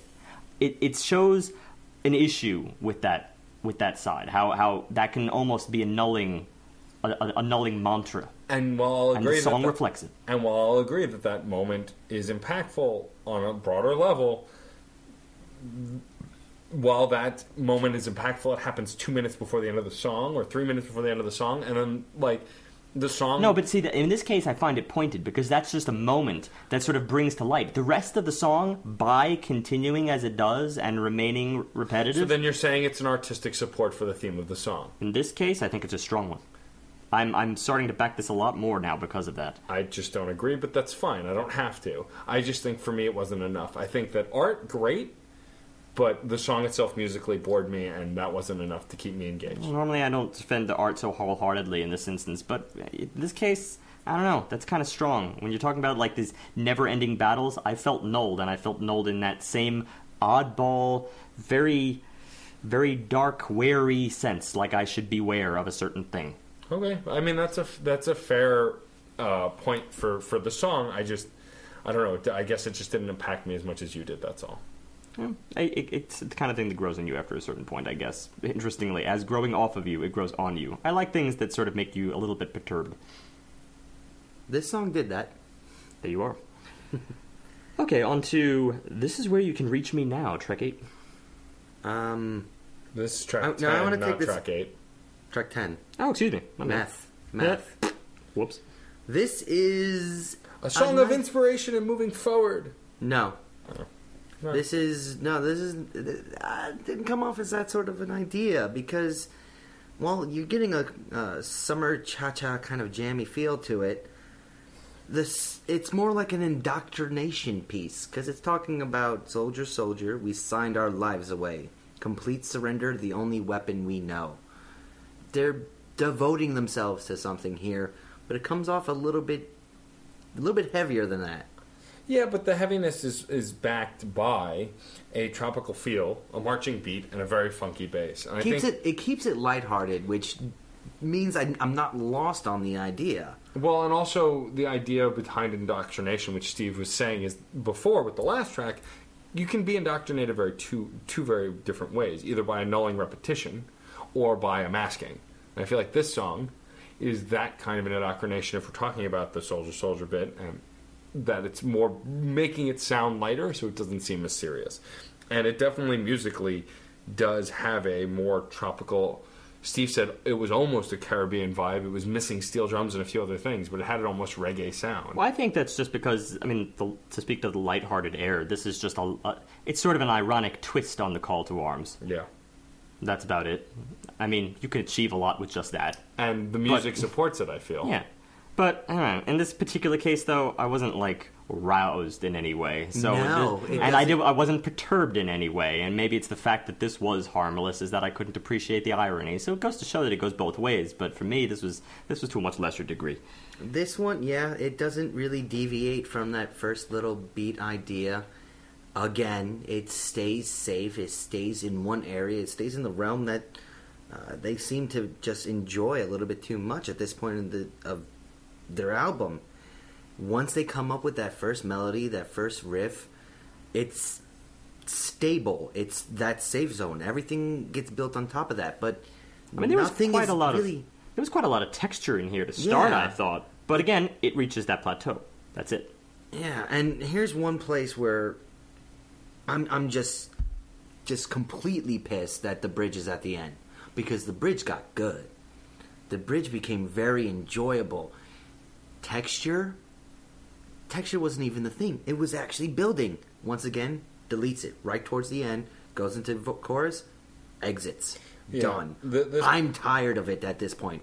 I was actually getting pissed because of this idea of you have to do the verse, chorus, bridge, chorus, outro. I'm so upset at this idea. I didn't get as upset, but I definitely agree that it was enough already. They followed this format through, I'd safely say, at least 80% of the album, and there are other ways to end songs. I mean, they're capable of so much more, and for them to just end these songs the same way over and over again is just a bummer. But that said, it wasn't enough for me to dislike what I was hearing. I enjoyed it. I would agree with Steve that it wasn't so impactful that I was blown away by this track. That happened earlier. But I did enjoy it. It was entertaining and it was fun. And that was probably mostly due to the bass work, which was very unique for this song. But it was entertaining for the first minute and a half for me. I think that's what it comes down to. When you completely repeat the same exact idea with minute deviation. It's not going to hold my attention. Yeah, I don't know. I mean, there's certain lines in here that I want to say are oblique to a slightly intriguing sense, but it's one of those instances where the music doesn't even really make me want to get into it. I mean, if a summer jam is a summer jam, well then... And I know this is very commonly done, because very often very lighthearted things have this sort of ironic twist to it that you expect it to kind of look very deeply into it. But a lot of times, that's sort of a cagey disconnect that I find a little bit disconcerting. Very often, I just like those particular cases to be on the nose, because obviously they would be more effective if they were on the nose. So, yeah, you know, it's kind of a take it or leave it sort of track. If you want to enjoy it as one, well, then do that. If you want to enjoy it as the other, well, then you're going to need to sort of come at this a different way. But then again, even that in itself is, I guess, a perk to a track if it offers you two avenues from which to enjoy it. Yeah. All right. I guess from here we'll take it to our final track. The final track of the record is called "The Troubles." Hands down, easily to guess a summation track, which emotionally was not too far-fetched to figure out. Very melancholy, almost smooth in tone and texture. The Troubles. Yeah, that's so predictable. That sounds like Stephen King's next novel. I'm putting it out there. Actually, what's the name of that science fiction show? There's a science fiction show where all the people who have these weird, not really useful superpowers have what's called the, quote, troubles. I know what you're talking about. Yeah, I know exactly what you're talking about. It's got that really cute blonde. Is that Haven? Yeah, that's it. Yep, that's it. I remember. Back to the music. This song, I mean, has a finality to it. I mean, blah, blah, blah, cliche things we say about tracks, which I'm trying to avoid. But it does really have a finality. It really does feel like it's a summation track kind of trying to wrap up. It boils down to as like a, you hurt me, I will go on. But I want to take a moment here, since I'm going to do my wrap up last. So many of those final tracks. It's gonna. Since I'm going to be the last one to do my wrap up, I want to get this out first because I think it's really important about this track. And if you guys have more to add on the track after this, feel free. But at this summation point, I've kind of had an issue with this album. So we've done a few personal albums on this. Actually, you know what? I'm going to save this discussion for when I do my wrap up. I think it's more appropriate. Going back to the song. Sorry to jump around. I think the chorus groove is okay. I like that the other vocalist singing, it sounds like a female vocalist. It's definitely not Bono singing in the choruses, which I like. It's a nice change because Bono's pretty much done all of the singing on this record. I couldn't even really tell if there was any background vocals. If they were, they probably were just him doubling himself. But this seemed to have another vocalist singing the choruses, which I really liked. It gave a perspective and kind of a tone to the whole song that really supported the feeling of the Troubles. But beyond that, musically, it wasn't something super inventive.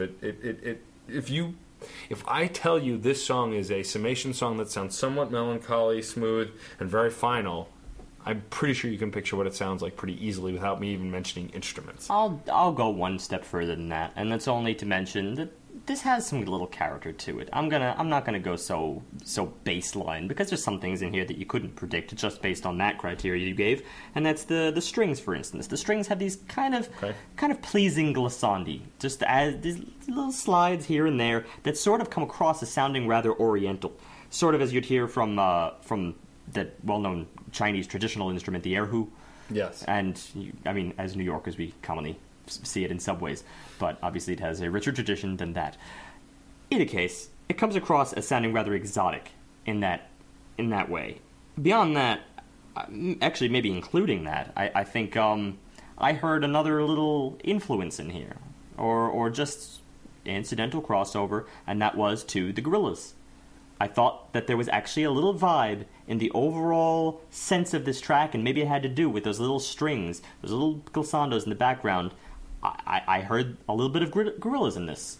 Maybe that was a modern influence. Maybe it was just them trying to be experimental. But frankly, that added some color. It doesn't seem that far out of the realm, Yeah, because I mean, songs like Melancholy Hill, Up on Melancholy Hill, has this kind of vibe to it, and so I could easily see that comparison for this song at least. Yeah. Even a couple of some of the stuff from Demon Days definitely could have had this same sort of. Is from. No, I'm talking about the album as a whole. There's a little bit there and there that can kind of fit this feel. Obviously, I only mean influence in as much as, they're probably not blind to the modern world. Right, obviously. Well, Do you want to go first, Steve? Do you have anything on your mind specifically? It's funny because I'm actually eager to go first, and I'm not. You have the choice. You do have the choice. Yeah, you do always. We have to keep with tradition. I'll go. Okay, I'll go. Okay. What can you say about U2 that hasn't been said about U2? Everybody has at one point loved or hated them. Have we at this juncture really gone through the whole thing about this being a free album? Did you really convey that in the beginning? We're going to talk about that a little bit more. Maybe not well enough. If you want to. I did. I explained it perfectly, and last week also I conveyed it. Okay, we're going to go into it again. No, because it's important. Stop. We're going to go into this now because there is a rumor, and it's a pretty substantial rumor, that U2 did not release this for free. That Apple released this for free, and that U2 made $100 million. So if you want to talk about that aspect, we have to wait to see if it was actually sold to Apple from U2, of which we're going to have a very different conversation than if U2 just released it for free. I didn't even just mean it for that. The only reason I was going to bring it up is not just because, who got the money in the end. It's really about the fact that it is a free album is sort of like, you can't really treat this, and I know we generally don't include this in our reviews, the go out and buy it kind of thing. It was more of an afterthought we were doing, at a certain point during these reviews, we'd kind of throw that in. But in general, these are more analyses just about the music, period. But if you were taking this as a review, if you interpret what we do as reviews, because we do slap a number on it in the end, well then, there's a slight irrelevancy here just because of the free album thing. But it's not free to everybody. It's only free to people who have iTunes, and a lot of people don't have iTunes. iTunes But iTunes as well. is free. Okay. It's free to download. Wait. Here is a great reason why it to be free, and it's going to fit into my review. No, it's going to fit into my review. Because this does not feel like U2 is making an album. It feels like they're knocking on our door saying, hey guys, guess what? We're back. Here's an idea of what we're going to do. Not, here's what we're doing, but here's an idea. It feels like your neighbor is just checking in as opposed to actually telling you what they did on their vacation. All right? There's no substance here that lets me really delve into a story outside of 3 tracks. For the most part, it's just like, oh yeah, no, we went fishing. Yeah, it was pretty good. Yeah, no, it was, yeah, no, got up early, stayed up late. There's nothing that I'm sinking my teeth into, especially in the beginning of this album. It's maintaining the status quo idea of what U2 is, so that you're remembered, because there's one big thing we did not talk about this. This is a 2-part kind of concept album. Because the first one is Songs of Innocence. The second one is going to be Songs of Experience. It'd be funny if they charged double for that one. These are drawn directly from these ideas are drawn directly from a piece by William Blake back 130 years ago. I spent a long time trying to figure out where I heard this before, but William Blake wrote and illustrated Songs of Innocence and Experience, which is... Blake himself was quite the romantic, contemporary, visionary type of a guy. Uh-huh. Real big, not appreciated during his time, but later on hallmarked as a guy who created whole genres of ideas. I mean, I would compare him to, like, Milton when you talk about impact in how people think and everything like that. In the Romantic movement. 1790s. That's like on the cusp, right before, but... So they're already speaking... literary was there. There's already another part of this idea coming out. This was from the get-go. As soon as we got this album, we knew there was another part coming out. Hey, but it's been kept on... you gotta review something else. Yeah, no, this might be like an Uno Dos type of a thing going on here. I hope it's not. I hope they actually do something completely different with Experience. We'll see where Experience goes. But if you stick with that theme work of Songs of Innocence and Experience and the idea of what Blake did... To some extent, it's kind of what they did here.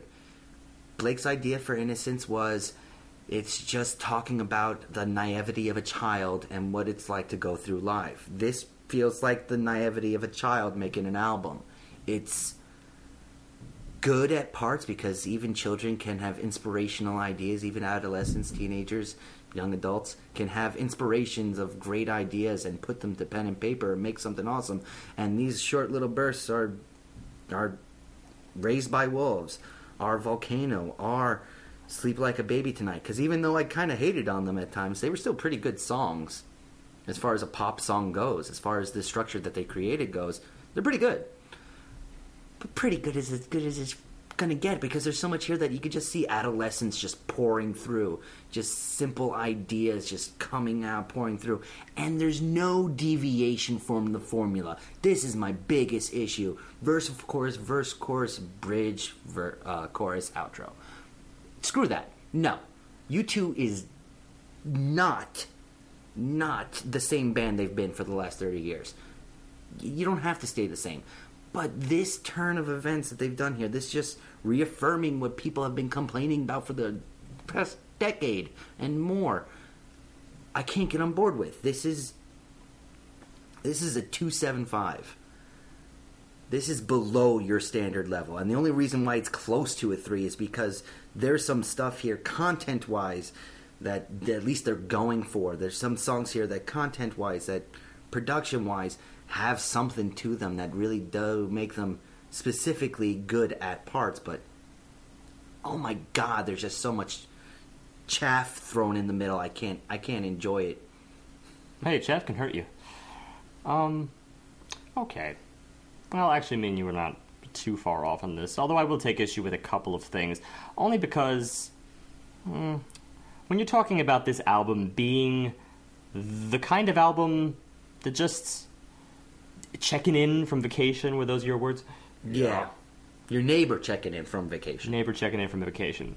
The problem with that part of your statement does not entirely match with the latter half of your statement, which is this being the kind of album that it is, Songs of Innocence. It is, and this is where I agree with you, it is, yes, this reflection on the naive child. I see all that. There's a lot of stuff that he dealt with. I can acknowledge that. And I think this album conveys that pretty well. In that sense, this, even though I find projects like this to be a little redundant, I mean, you know, I kind of broached this a little bit last week when I was talking about My Brightest Diamond, just in the same sense that you define a personal album, and this being such a heavy-handed concept. This is about me, this incorporates every part of me. Well, I'm almost a little bit as turned off from that concept, even as many great things as you can do with it. I'm almost a little turned off from that concept as I am from the well, let me look back at my childhood kind of thing. But I suppose it's inevitable. It's inevitable not just for an artist, but it's inevitable for a human being to get to that point. And even though, thank God, we're not all Holden Caulfield, and we're not all J.D. Salinger writing about Holden Caulfield, because thank God that was the only book, because I personally can't stand revisiting that topic over and over and over again. I suppose it's inevitable in any prolific artist's work to encompass every part of life.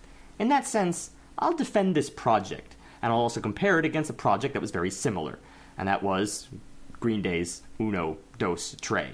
That was a little bit less on the nose, because that also incorporated some other things. But it had some similar features. For instance, a lot of the ode songs, for instance, like the one to his daughter and whatnot. And several of the tracks there were less thematically trying to look to the past than they were just musically trying to look to the past.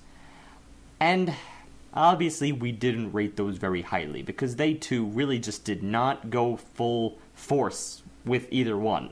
And when you took that into account, combined with the fact that the music couldn't really support it, it just left me with a very blasé work. In which case, that was probably a lot more akin to checking in from vacation and reminding the world of their existence. In this particular case, we have some more things going for it. For instance, it hones in on some pretty hard issues of the past. Stuff that was either too fresh at the time, perhaps too fresh to write about at the time, and I'm not saying war didn't hone in on it, but this is a little bit different in the way that it approaches the subject. It does add a little bit of wisdom, and I see this in the lyrics. I didn't say on every track, for instance, we omitted the tracks in which we really don't see it. Tracks where it tries to kind of set the field, where you're back at that time, going through it, and seeing it through a naive child's eyes. And then we have some other tracks which kind of try to pepper in little doses or little twists of the way he sees it now as reflections of how he saw it then. it's not much, but it's a little more than Green Day gave it for. And then there is the music, which is the real big thing. There are tracks here which fully represent the time frame and fully represent those instances in their aura.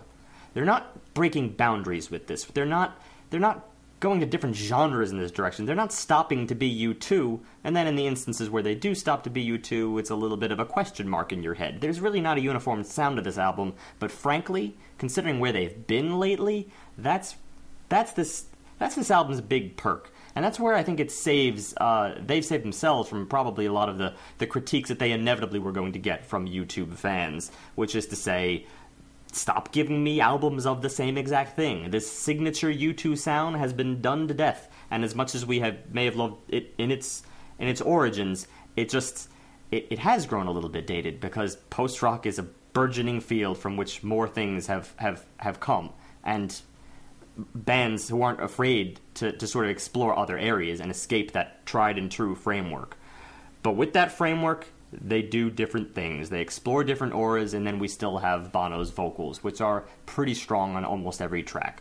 Some are a little lesser because of the melodies, but when you add this all together, this hovers around average, but I still am going to have to agree with John that it doesn't quite reach average.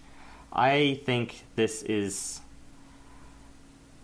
It's not just a hair behind, but I'll put it a little bit more than John. I'll give it a 2.8. I have many issues with this record, but a lot of them have been stated already, and in the sake of brevity and not repeating ourselves, I'll just leave you with this. Steve mentioned that we've had a lot of personal records, to name a few: My Brightest Diamond, St. Vincent, Beyonce.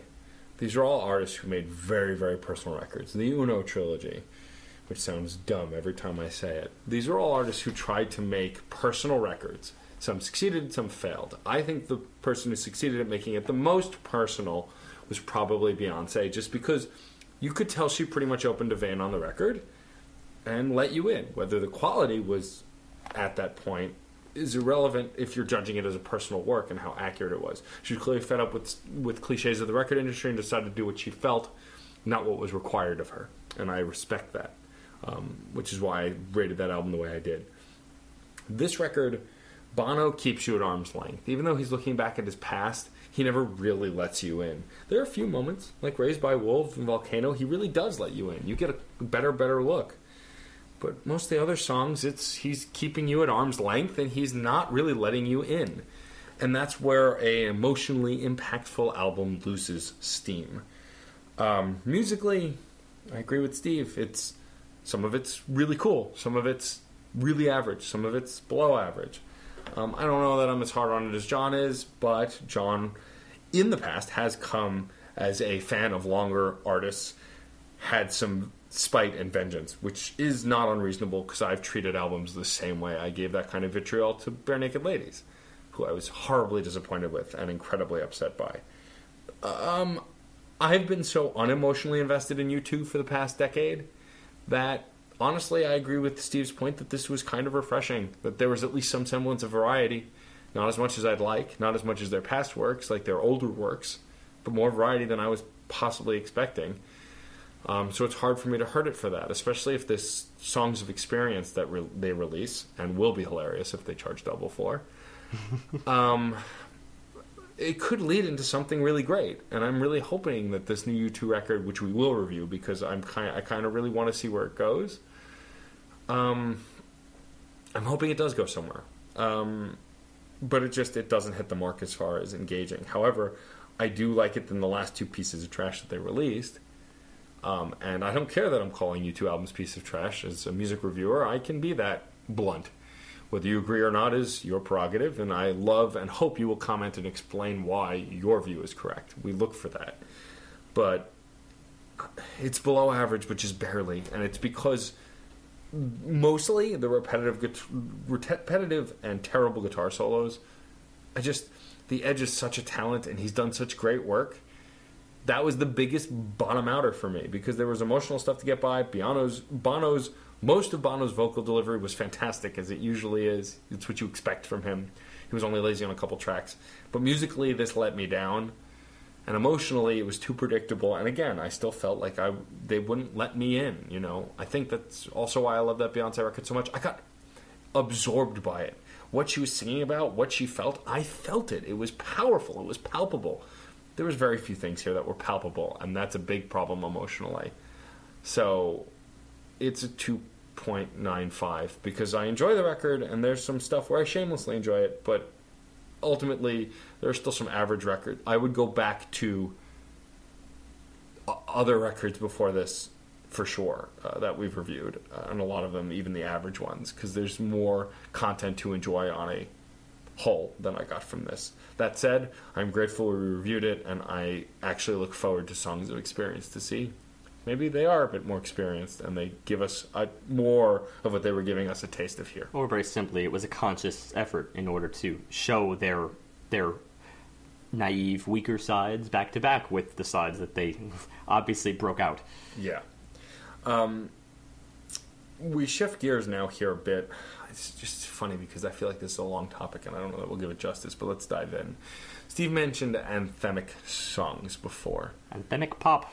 So, anthemic pop irks me as a genre because for me, the anthem is an important song, especially in my teenage development. There were bands that weren't great, but were great at delivering anthemic songs that I really got into, like Blink-182, Good Charlotte, a lot of pop punk did the young anthem very well. But I cited an artist earlier who I think really delivered an anthem very beautifully, and it's a recent release within the last, I think, 3 or 4 years.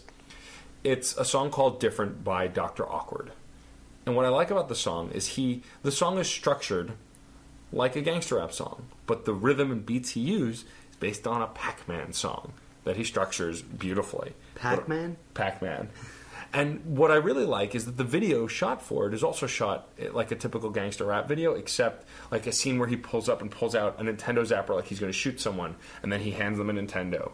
Or it shows a bunch of guys in hoodies standing outside something, rapping to the camera, and then they pull back, and it's a GameStop with a sign that flips that says sold out, and he drops to his knees and goes, no. Or like there are cuts of him in there's one more. There's cuts of him in a Lamborghini, rocking out, grooving. It turns out he's in a parked Lamborghini in the dealership, and a woman grabs him by the ear and drags him out. What I like is that he treats the anthem and turns it on its head a bit in the video, but still makes a great song that you can get behind and feel rallied by. And that's just not common anymore. All of it is that cheesy anthemic pop. Well, here's the interesting thing based on all of that. Is that you referred to it as a genre. Anthemic pop as a genre, and that's the real beef. Yeah. Is that the second you genreify it, you diminish everything that it has to offer. Yeah. The second you're constantly bombarded by it, then there is no singular moment of the revealing anthem. The best anthems are the ones that are not intended to be an anthem. And that song you described did not intend... Very personal. No. That did not intend to be an anthem. Not by your description. Yeah. It intended to be him explaining himself. Yes. Okay, so how is that an anthem? You made it an anthem. Perfect example of a song that I guess they kind of wanted it to be an anthem, but it took on a life of its own, is the ever classic The Who, We Will Rock You, We Are the Champions. That's not The Who, that's Queen. Oh, that Queen. Oh, fuck. Oh, sorry, we're going to have to bleep that. The Queen, We Are the... We Will Rock You, We Are the Champions. Oh, good grief. Yeah, We Will Rock You is set up to be an anthem. But We Are the Champions is as integral a part of that song. Not because they go back to back, side by side, together. Still on the radio, you play them together. You can't do anything but. It's because We Are the Champions is the rallying cry to We Will Rock You. People made it that way. When it was produced, when it was first heard, it resonated with so many that it became the argument for a generation. Not just an anthem, but the rebuttal to something that they didn't quite understand at the time. It took on a life of its own. That's what an anthem can do. Well, I think that Steve's right, and actually that's the point I really want to make, and I think we're all going to be on agreement, so maybe this topic will be quite quick. But the fact that there's a genre called anthemic pop, as a friend of yours dubbed it, is pathetic. It is stupid. And it is because it cheapens actual songs that are anthems for people. Anthem is something you apply to yourself, and John's absolutely right. The reason I feel that Different is an anthem is because while he's describing why he's a different kind of rapper, it allows me to express why I feel I'm a different kind of person based on similar things that he expresses. And that's what a true anthem does. You find a personal point within a song that's broad. And these anthems, the anthemic pop, is fabricated. Here's an anthem. Sing with us. It's the worst. Exactly. And this is, it's funny because I brought up the Beatles before. I brought up Hey Jude, which has that long outro, which obviously, and this is the one thing I'm going to slightly disagree with. I don't think the best or necessarily the I do believe you can go into it with that notion. Yes, sing with us, but you can't do it all the time. You have to do it just very sparingly. It is all about context. That track is the kind of track that if you had heard it for the first time, and it's obviously very difficult for us to take ourselves out of our shoes at this juncture because we've heard it a billion times, but if we had heard it for the first time, which we all did once, then you really don't expect it. You don't expect it when it comes. It's this slow ballad that seems like it should almost just drift away. Like there should be maybe a little fade out just from the final verse, or maybe just a solemn final few chords, and then it just dies out. That perfect final little Paul McCartney chord. But instead, you get this sort of final rallying cry to accompany this Jude character, which you know so little about at this point, but yet you somehow feel for him. You understand him. You emote towards him. You exactly. feel him. There's a connection. Exactly. And it spent 4 minutes building in that direction before you could finally rally with these onomatopoeia, which means nothing. Nah, but it means something after the build. There's and also Beatles did this very rarely. There's not too many songs, and even though lots of people think about the Beatles, and in that case that does speak to your point, where most of the songs they wrote did not intend to be anthem-like songs, but people somehow sing along to every Beatles song imaginable. Well, that was a clear accident, a nice happy accident, but within that, they really only intended just a small handful to be that rallying cry song that brings with you in, come, sing with us. And Hey Jude is certainly one of them. There's a few others, for instance, All You Need Is Love is one of them, and that's only because it surrounds a very, very simple, pure message. So these things are kind of like once-in-a-lifetime things. You can't reproduce this every single track like many modern anthemic pop bands try to. And it's not to say that they go into it saying, we're going to be anthemic pop, but it's so clear, it's so apparent that it's a pop tactic to just... it's the kind of thing that's been proven true in the past, so why not just do it on every single track? And sadly to say, it might be winning. But people are sheep. But that's why I think also, my final point would be, though, is there is one band that does do going into it. Like, I would say that, like, bands we've reviewed in the past, like One Republic, they're not looking for that. It's worked out that way. They know it's a cliche that they can kind of work, but they're not geared for it. Fun, the band, they do it in every song. Every single song. I agree. It's not an accident. They're the problem. I find more... It starts with them. This is why the word manufactured exists. It's not just to be pretentious and stand on a pedestal. It's because clearly... clearly, you're looking for the substance within all this onomatopoeia, all these loud drums. I remember it was episodes and episodes ago that we read that statistic about how music is just getting louder and louder and louder. Kind of like it's trying to just sort of cloud up the fact that the detail is absent, the detail is lost, and things are always intensified by being louder. And that's just what you get when you just have a repeating drum pattern over and over and over and over and over again. Single beat, single loud beat, usually on a kick drum, the loudest drum possible, the most impactful drum possible. Everything just bellows. And that's the only thing that they're striving for. And Calm it's down. very apparent by that. Calm down. It's very apparent. You were getting intense there. Fair enough. But that sentence, to be completed, it's very apparent 2/3 into your album that's the only goal your artist has. Well, there's also seems to be a little bit of a connection towards bands that go for like an arena or stadium-oriented sound, arena rock, arena pop, that sort of stuff, and this whole attempt at anthem work. But because there's nothing so awesome from both an artistic point of view and from sales records of getting 15,000 people to sing the same chanting thing along with yeah, it. but not just saying this, but I would argue, chanting and but I would argue That's that brainwashing in my book. But I would argue that stadium rock bands like AC/DC and Aerosmith, they accomplish that without making anthems. They accomplish it by just making repetitive choruses that are very catchy and that hook pretty easily. And that's why it's, I think, a band like that, like AC/DC, is incidentally anthemic. Is incidentally an arena band because their music was not meant for that setting. I'm talking about bands that try to sell out shows and things like that. I mean, I'm going to be a little harsher in that department because I don't think they're necessarily exempt, especially maybe not in their earlier work. I'm not saying exempt. I'm just saying it's not their goal. Oh, well, I know actually to think that at some point it became their goal because if it proved true in the past, then why not just keep doing the same thing? It's good from a marketing standpoint. That's fair. I think what we're all really trying to say is that the fact that a genre like anthemic rock existing, the fact that it was even coined or said or breathed, whatever, is sad. As far as I know, terrible. and it could have been coined elsewhere, but it was coined by my friend James. This is the other day. So we'll credit him, but we're the ones that are putting it to the masses. So fair enough. There's that, which is nice. You've taken away from James.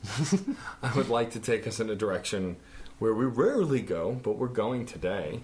I want to talk to Jose for a minute, if you're listening. I got a wonderful email because I mostly curate the admin email address for Crash Chords, and sometimes you can feel like you're throwing stuff out into the ether with podcasting, and we got an email from a guy named Jose who told us how he'd been listening for about a year on and off, and really likes the way we talk. And I'm really appreciative of this email that we got because, well, it's one of the first more in-depth emails that we got. It was a long email, and he went into quite a lot of depth about why he likes us and why he listens to the podcast, and even gave us an album suggestion, which we're going to get to as well. We haven't gotten a lot. In the gag that the spam box is our email. It has been a fun gag for over 2 years, but we're actually starting to get some fan response, like Heather earlier, and so I want to honor Jose's warm response to us by giving him a warm reply over the airwaves as well as we did on via email. So I'd like Steve at this point to take over by first reading us Jose's email to us. Yes. Not that I'm betraying the spam, of course, because I don't want to hurt their feelings. Right. Dear Crash Chords Podcast, I've been listening to your musical dissections of albums on and off for about a year now, and I've noticed you guys mostly talk about well-known albums. I can't say that's exclusively what you fellas discuss, because I haven't listened to all of your episodes as of yet. Yet I find the intelligent chemistry and argument etiquette between you all very appealing, and it makes me come back for more. There's this track from an album I found on a whim through a cartoon called Symbiotic Titan, and I found it to be an absolute gem of an album. It's titled Ohio, by brackets Daryl. I'm hoping you'll look into it and consider it something worthy of discussion, and perhaps also discuss some albums you like that not many people in general know of. Thanks for taking the time to read this email. Name's Jose, but I mostly go by Knockjaw on the web. Music is life, and life is good. Thank you very much, Jose. Obviously, I sent this directly to you in email, but I'll respond directly right here on the podcast. Thank you for your honest feedback. We always appreciate listeners who reach out to us and comment on the discussion process. People like you, whose interest in music analysis and appreciation for argument etiquette when confronting as nebulous a topic as art, are exactly who we're trying to reach. Glad you're enjoying the format. In regards to our album choices, we aim for a healthy variety, take into account factors like genre, popularity, and potential correlating topics. This does frequently include a desire to address the media buzz circling more mainstream albums and to discuss whether these heavily marketed products are worth the vindication. And this week's episode, which we just completed, is definitely an example to that effect. Our album choices may also correlate with the mainstream due to our requirement that listeners have access to a free stream of the album. For instance, albums available on Spotify, the world's most popular streaming platform, are always preferable because we can link them in the post. Bandcamp and SoundCloud links are also acceptable. Regardless, there's still such an eclectic array of albums out there in the ether of these platforms that you're quite right, we've barely scratched the surface. Obviously, the Crash Course Podcast archive is the easiest way to browse through our existing episodes and check to see if there's something less recognizable to you. If not, let's hope the next 100 proves more varied. As to your album suggestion, Ohio, by Daryl, we see it in Spotify, so you'll be added in the queue. We should get to the album by the end of October, and you'll be notified the week prior. Plenty of thanks for the comments and suggestion. So I get wordy. Yes, a little bit, which is why I wanted you to respond to the email. But in short, thank you, Jose. We like to know that people are listening and enjoying, because I mean, we like doing it for ourselves too, but it's nice to know other people are enjoying it as well. And it means a lot to someone who created this from nothing 3 years ago or more, that people are actually paying attention and listening. You know, it's important to us. It's nice to know that the job we've imposed upon ourselves is actually doing something.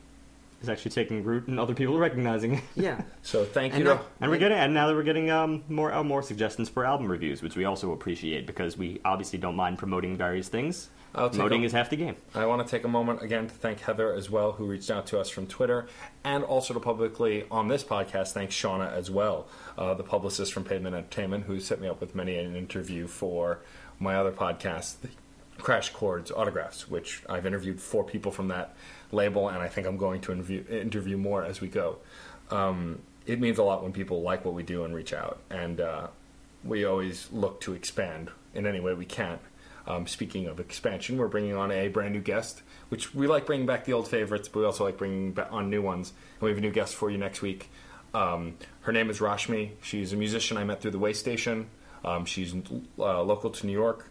And she's a wonderful musician, singer, songwriter, and she's bringing us A Blast from the Past. The album that she wants to review with us, which I have no doubt is an inspiration to her, is Madonna's album True Blue, which is, you got to go back a little bit for that one, but classic Madonna should be fun to dig into, so that's what we will be doing next week. Yes, and never fear, Jose, don't worry, we're going to get to the lesser known stuff. There's lots of weeks in our future. Yes, we plan to, but audience, I'm addressing you as a whole now.